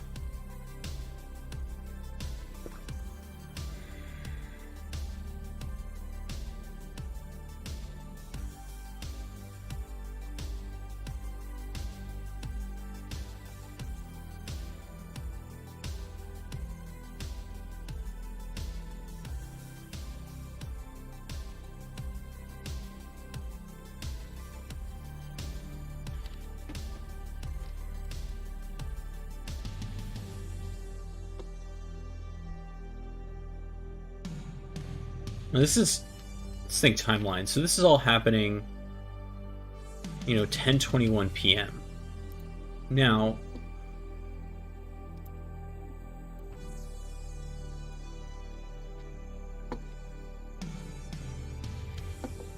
agent.php actually starts getting hit at 9:55. Whoa, and only from 23. Look at that. So when we take everything else, so the 23 was the thing that actually performed the attack. So even though the 40 uploaded it was actually the 23 that hit it. So okay.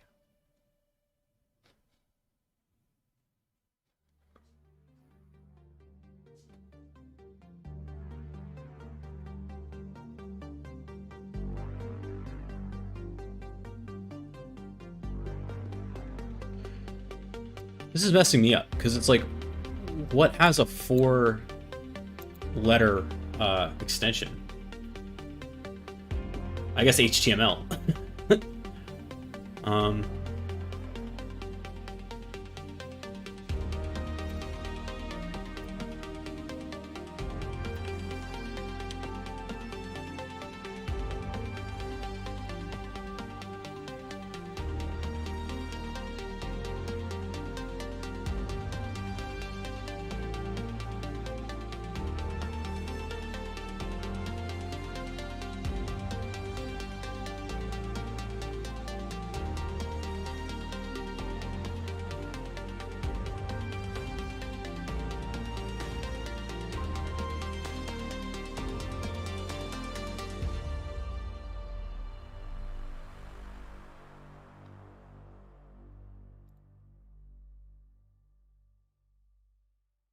Interesting.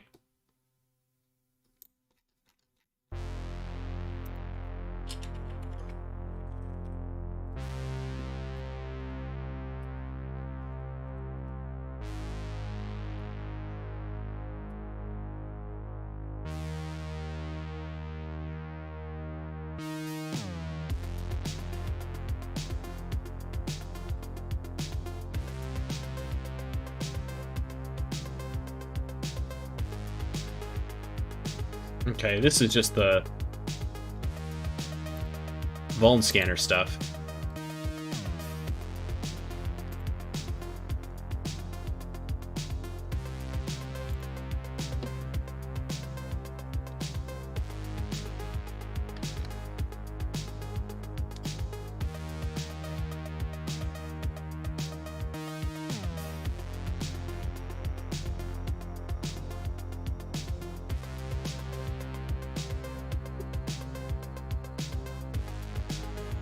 Yeah, we can narrow it by time. Unfortunately, but even if we did, we still aren't looking really for the right thing.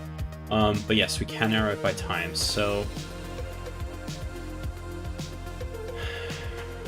It's basically after 10 p.m.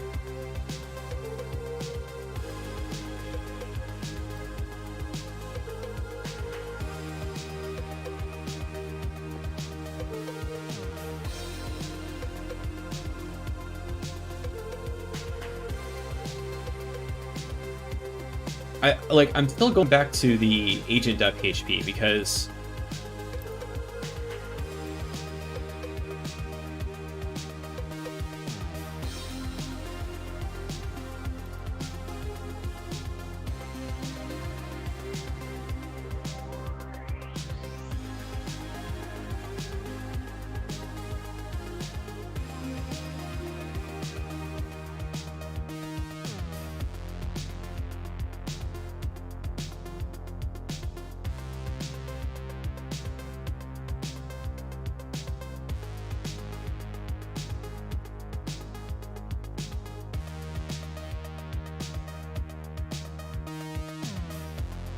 we're just gonna do this because this was the issue it was having, right?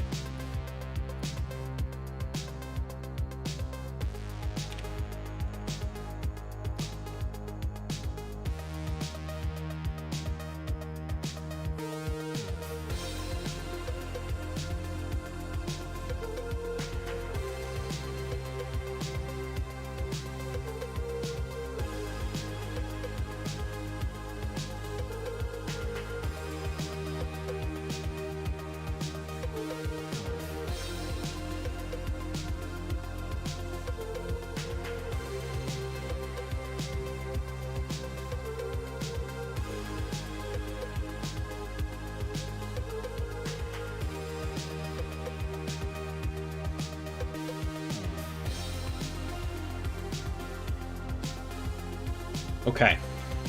Okay, here we go.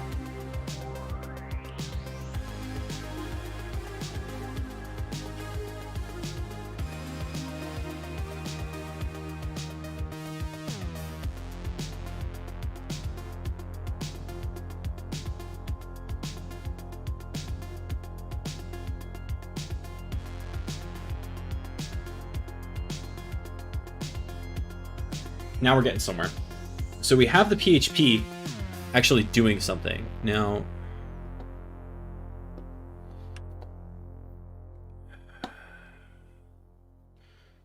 so server, HTTP refer. So it's creating the session, which we saw.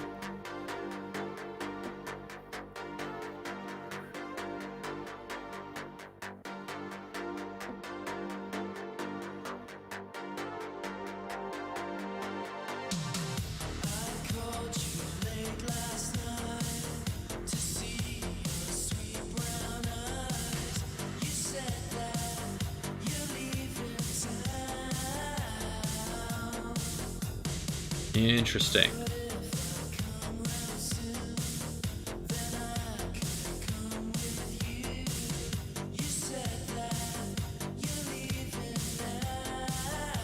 Let's see what this R value is.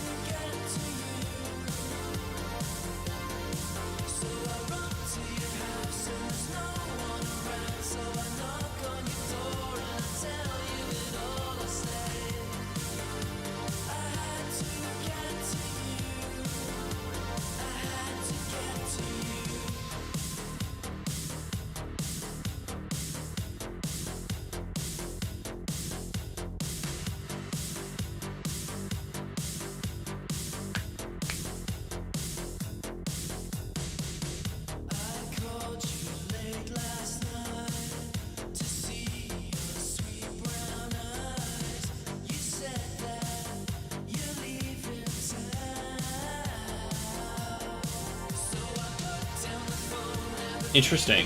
What does create function do?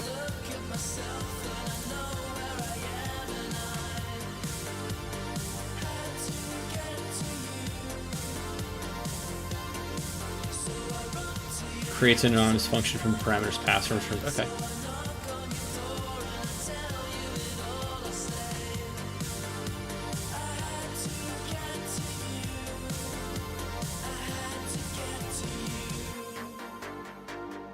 Unexpected 5 on line 1.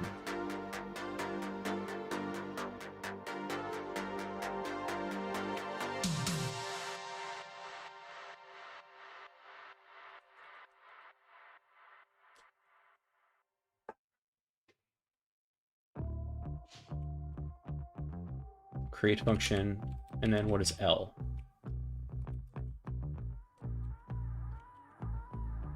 L is all of this. So not really useful. We got the same information anyway. Okay, so we know that it's setting up an PHP session. We also know that it's doing something with the HTTP refer, which kind of makes sense because we were seeing that it was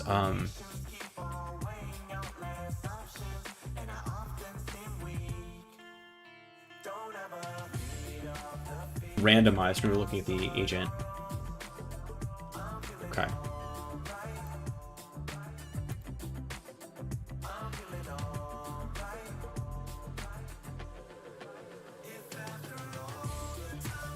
Okay.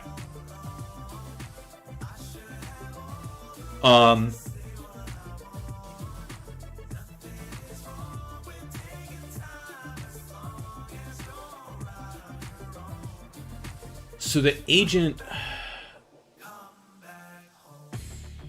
looks like it was providing some sort of shell, but we don't see anything like we would expect like a system or anything else like that, or even an upload. Really, this is very, very tiny.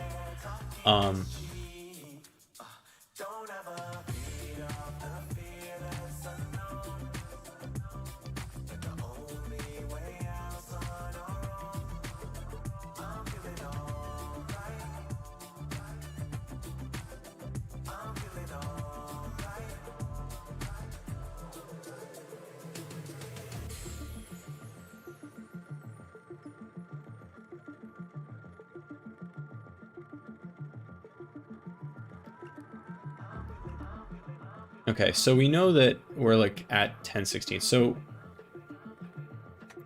we'll say after 10 p.m., right? And this is actually fine. We'll keep this time range. And let's look at all the post requests at that time range. That's a lot more. I don't love that.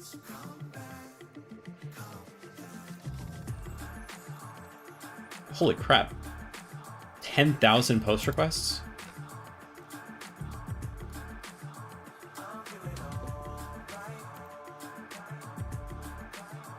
Whoa.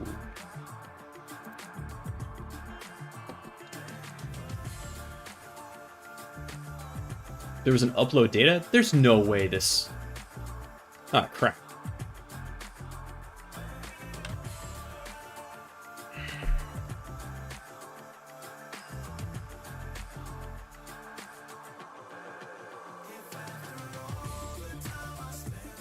No, this can't be right.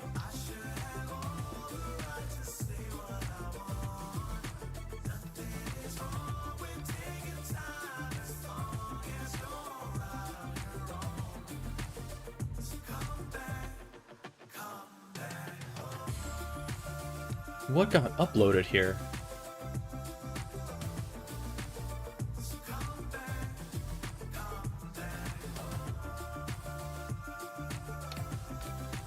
And why is there, follow-up question, why is there an ASPX file on what otherwise would be a PHP server? Okay, that's weird.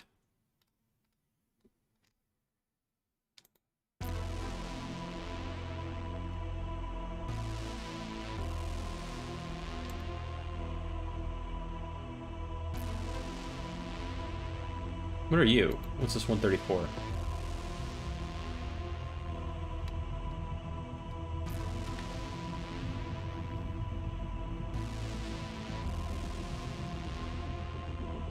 Okay, that's the upload data. Okay, that's not our thing. Let's filter by just the 250.70 because that was the target here. And let's look at the URI. Path. So there was like 10,000 attacks against this component / search. And I think the deal was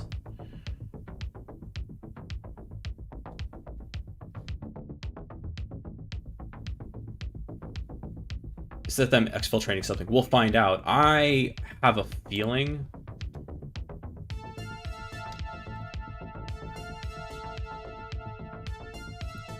yeah, no, this is an SQL injection attack.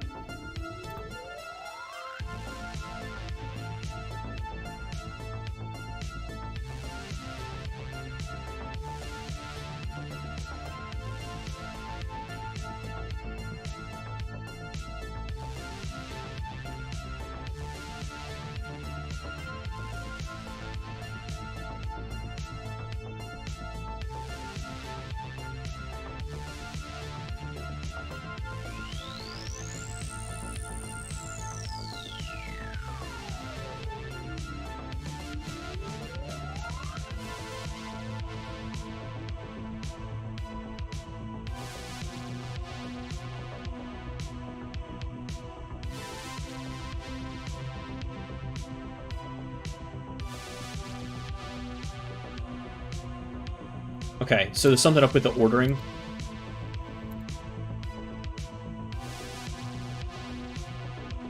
Yeah, that's what's going on. SQL injection. Which means... let's look at kind of the last ones that they were getting here.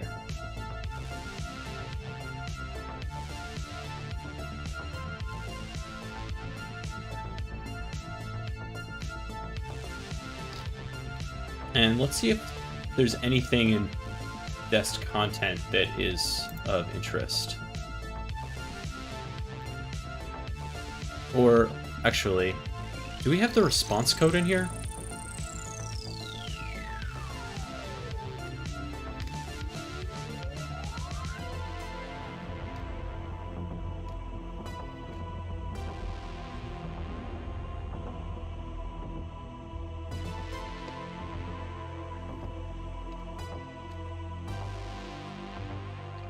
I want to see anything that succeeded. So...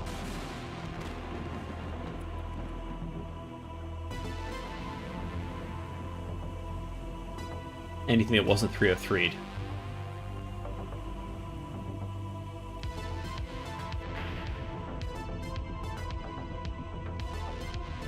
Okay.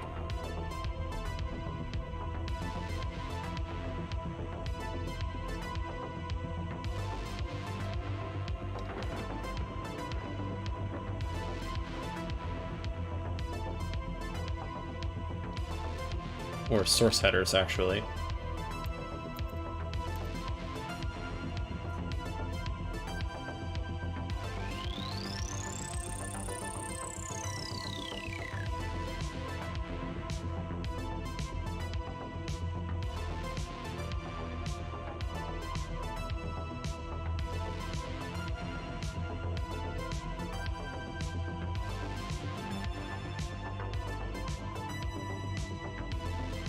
This looks like the scan, though. You know? This was a vuln scan. Maybe it wasn't actually successful. You know, we're looking toward the end here, and I'm not seeing any reason to believe that it was successful. So, you know, we're seeing the attack against the path, but not really. So, what do we know? We know that agent.php got uploaded. We know that agent.php does something. It does something with the...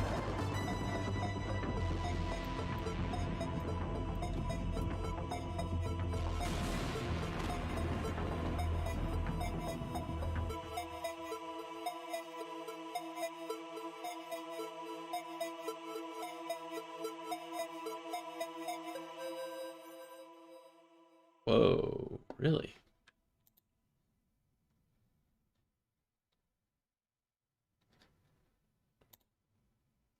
Oh, hold on a second. That's too late.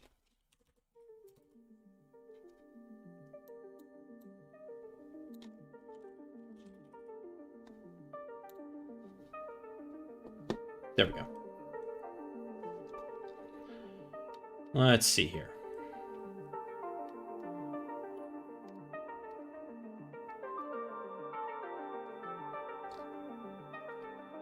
So our source IP is only 2322.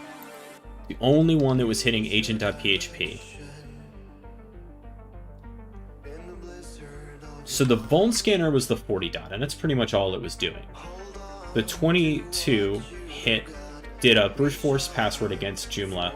It got in, it uploaded agent.php, and then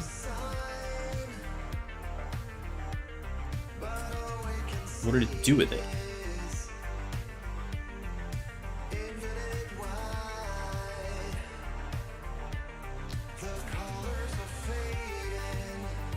It only got...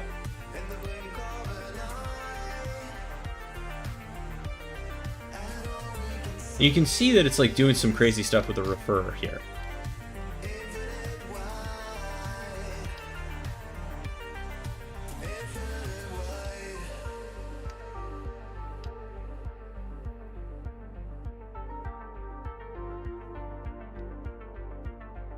This must be our public IP.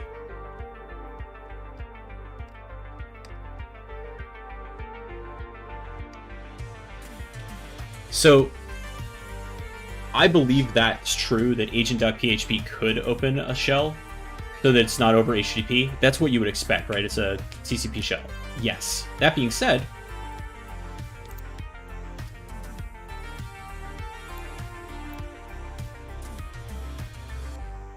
you lose your direction in the blizzard of your mind. Hold on to what you got. Okay. for that line. We scan the horizon Okay. in search of a sign. Now I'm seeing this. So it's taking in arguments.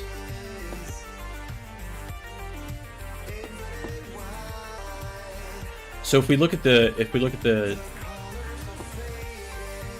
refer, this is, oh man, okay, so this is pretty freaking cool.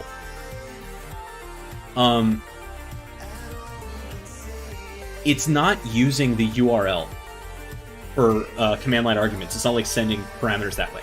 What it's doing, look, see how it has the referrer here? I don't know if this is base 64.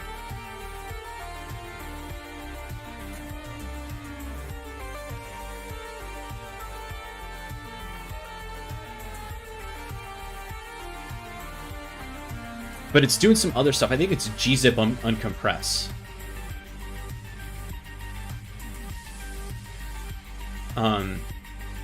And then base 64ing it or something like that. Yeah. Because here it's like base 64 encode. So, and if you look, I don't know if we're going to see WVZ anywhere in here. No, it's not in here, but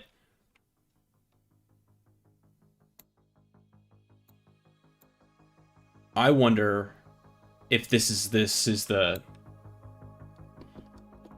path here. So it's gzip compressed. Can I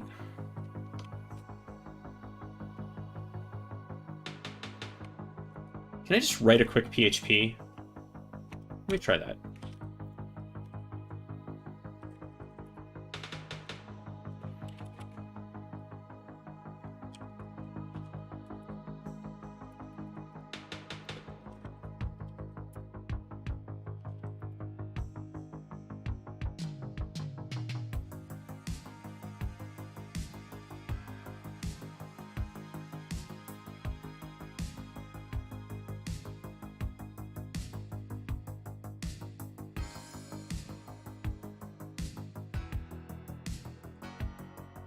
Let me look up some. There's a lot more PHP than I've written in years.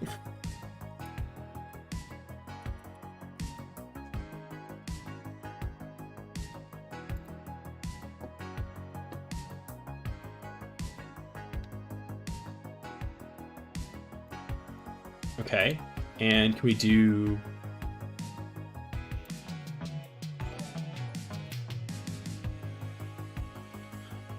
Hey, what up, the Cybermentee? Thanks for the follow. All right, so we're gonna try to wrap these and see what we get.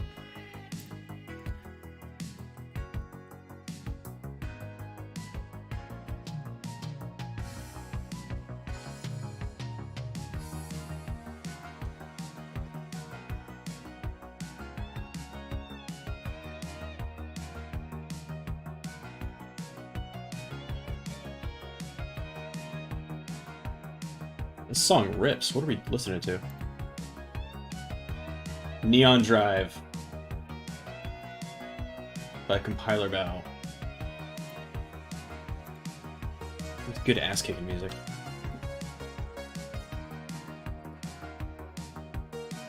Alright.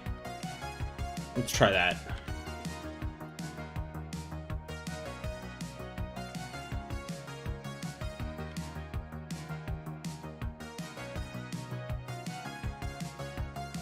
Here we go. Let's try that again. Ooh, okay, so that didn't work because there was an error.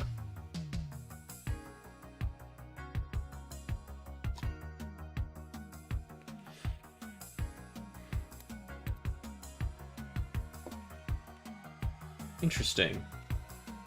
I think we're on the right track, though.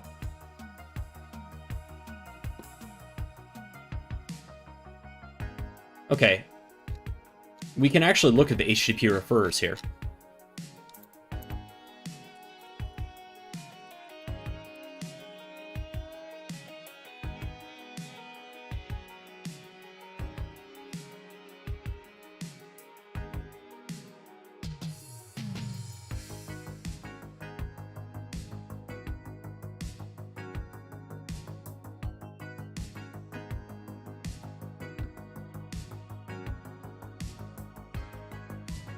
Interesting.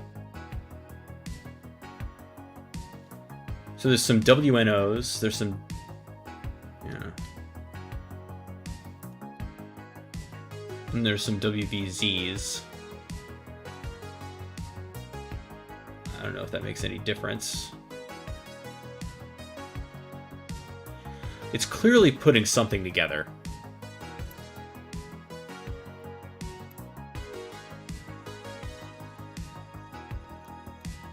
Okay. So, okay. I think we do have ourselves a web shell of some sort. Which means, it's now time to look. I think, Lisso, your hypothesis is dead on. If this thing was able to drop stuff, we weren't going to see it because it was going to be encoded in that HTTP referrer. But the network doesn't lie. So, we're going to look. We have the source IP of this guy, right? It's the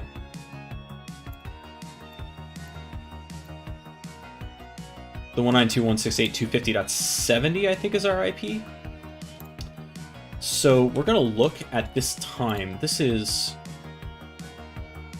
from 10 to 11. We're going to start looking at outbound from there.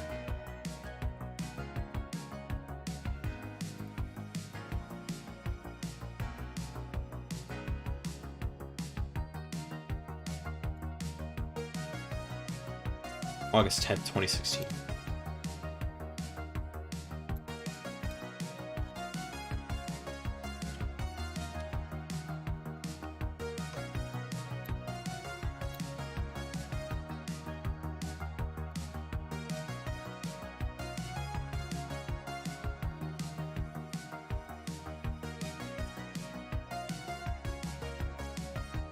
So annoying. I'm just gonna walk this back. Okay, so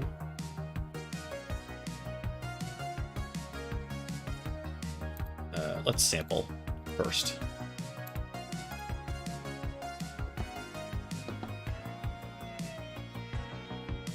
Right.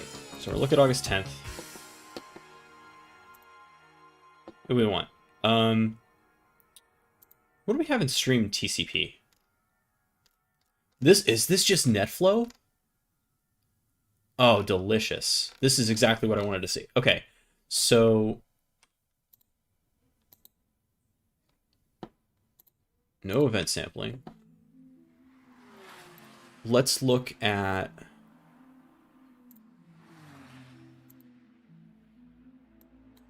right, from 10 to 11 p.m.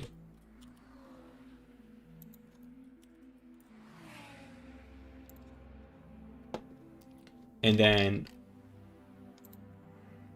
nope, source IP.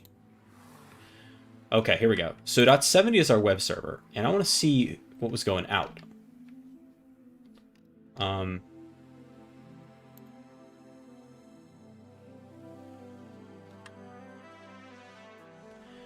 You sly SOB. Look at this. Ports 1337.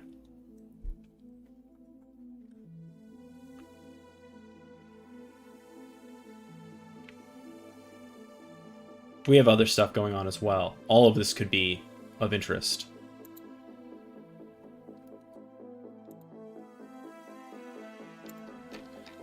Okay.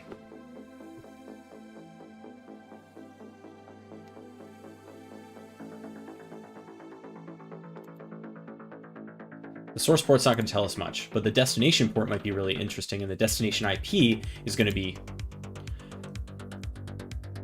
Okay.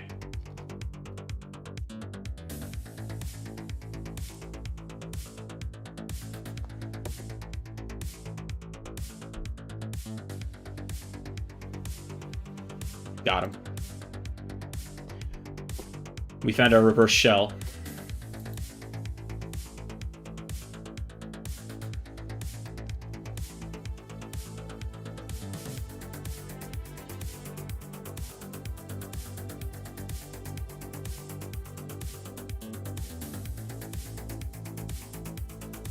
On port, so it was HTTP. but it was on port 1337, because of course it was. That's really interesting. Okay, so let's take a look at that. Let's rename this thing.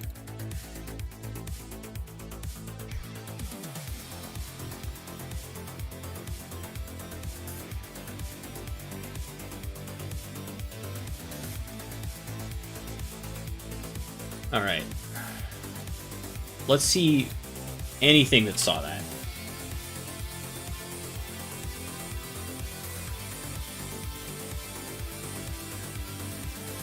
Oh, no kidding. So HTTP did see it.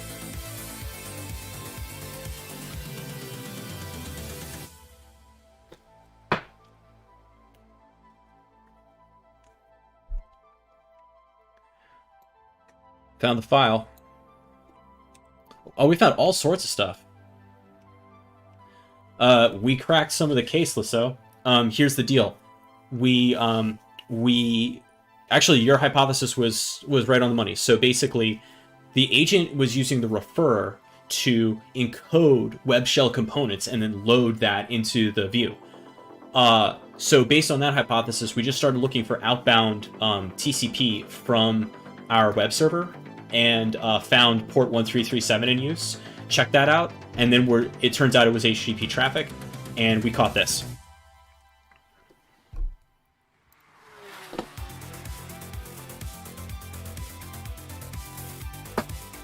Hell yeah.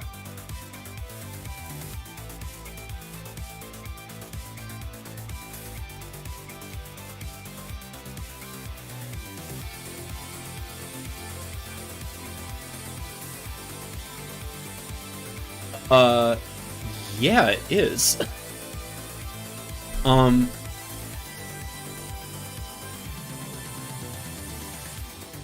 must have had some sort of filter on. Oh, you know why? Because I think maybe it was because I had the... No, because I removed all the filters. I don't know. Based on the data gathered from this attack, a common open source intelligence. Yeah. Alright, let's do a dig on this guy.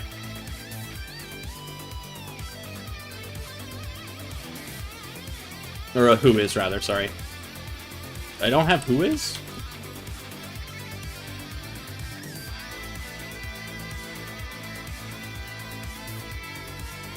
Yeah, cheers. Persistence pays off.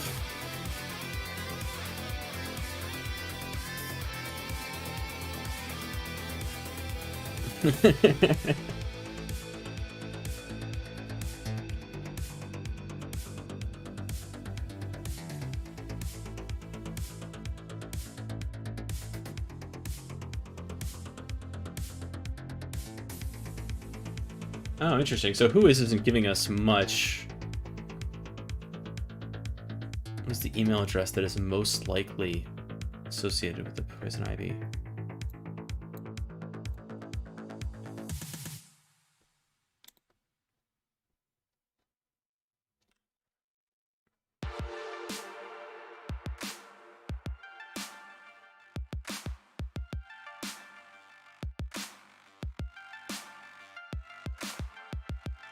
What do you think? So this is a cool source. This is Cisco Talos.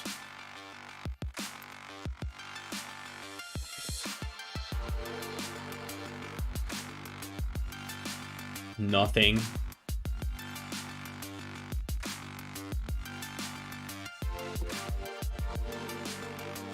Oh, there's mail.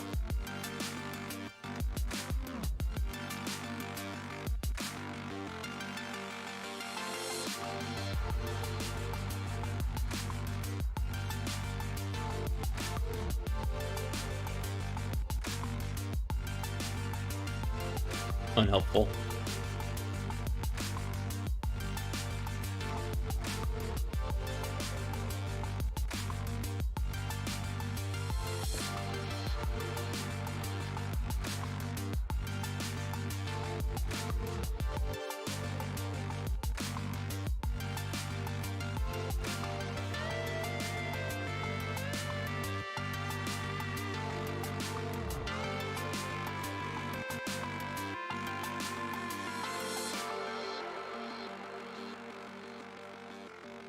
What is the name of the executable uploaded by Poison Ivy? Please include file extension. Alright. Is this more difficult to get an email address since DNS records changed for GDPR? A little bit, but I think it was already pretty hard because most people, if they're using a public registrar, are, you know, paying for the private registration.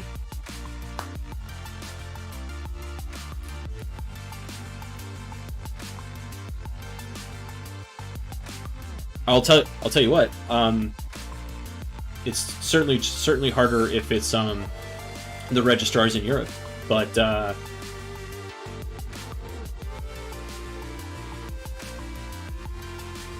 there are plenty of places in the United States, at least, and other countries that don't have to abide by GDPR that definitely still publish contact information, especially if it's public.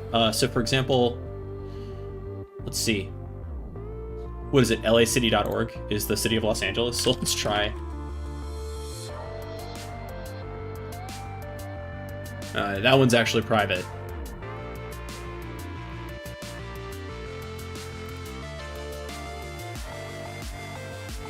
What about ca.gov?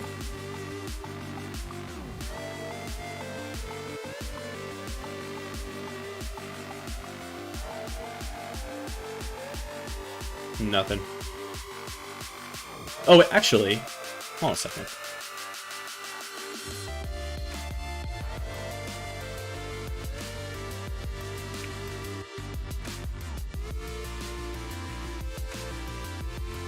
It's a Microsoft as well, isn't it?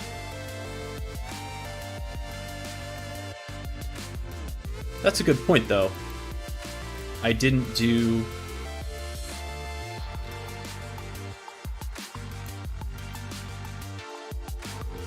I didn't do a who is for this IP. I could have done that.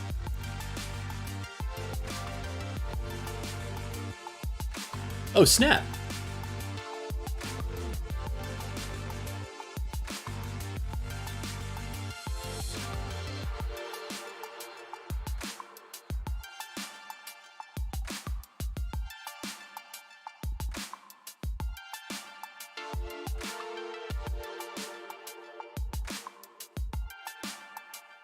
Hey, Josh.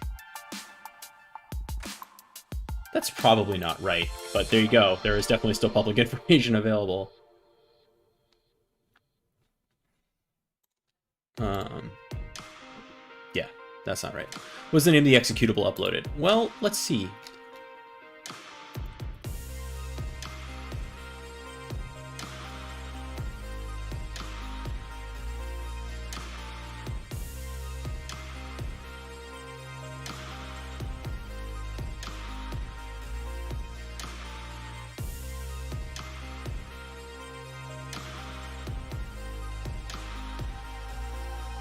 Let's just look at whatever.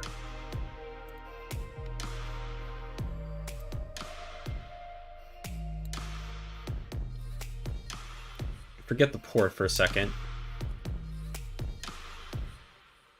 Just 2 events.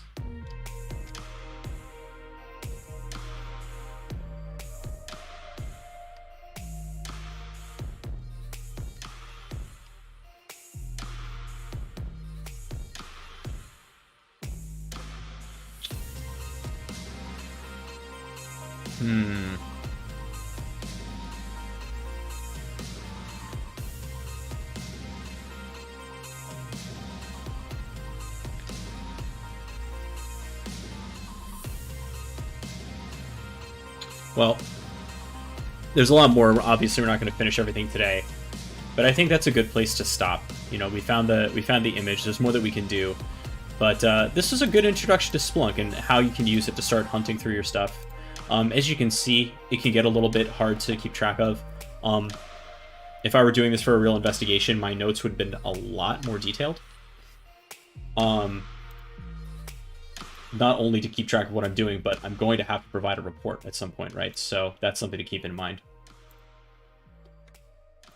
So yeah, thank you everybody for hanging out. We're going to close out here, but as always, when I do, I'm going to say thank you so much for watching. And if you want to say thank you in another way, I'm going to ask that you consider a donation to Human IT. They are a nonprofit organization that is focused here in the U.S. And they provide low-cost computing devices and internet connections to families in need. Really great cause. I think it's directly related to the work that we're doing here. So if you have some extra cash that you could donate, or if you have lightly used computing devices that you can donate, they will refurbish them and give them to folks who can use them. So if you want to check that out, go ahead and head over to human-i-t.org. Tell them that Taggart sent you. And until next time, happy hacking. We'll see you next time. We'll see you here on Wednesday for some extra programming stuff, and next Saturday, of course, for some more hacking. Thanks, and take care.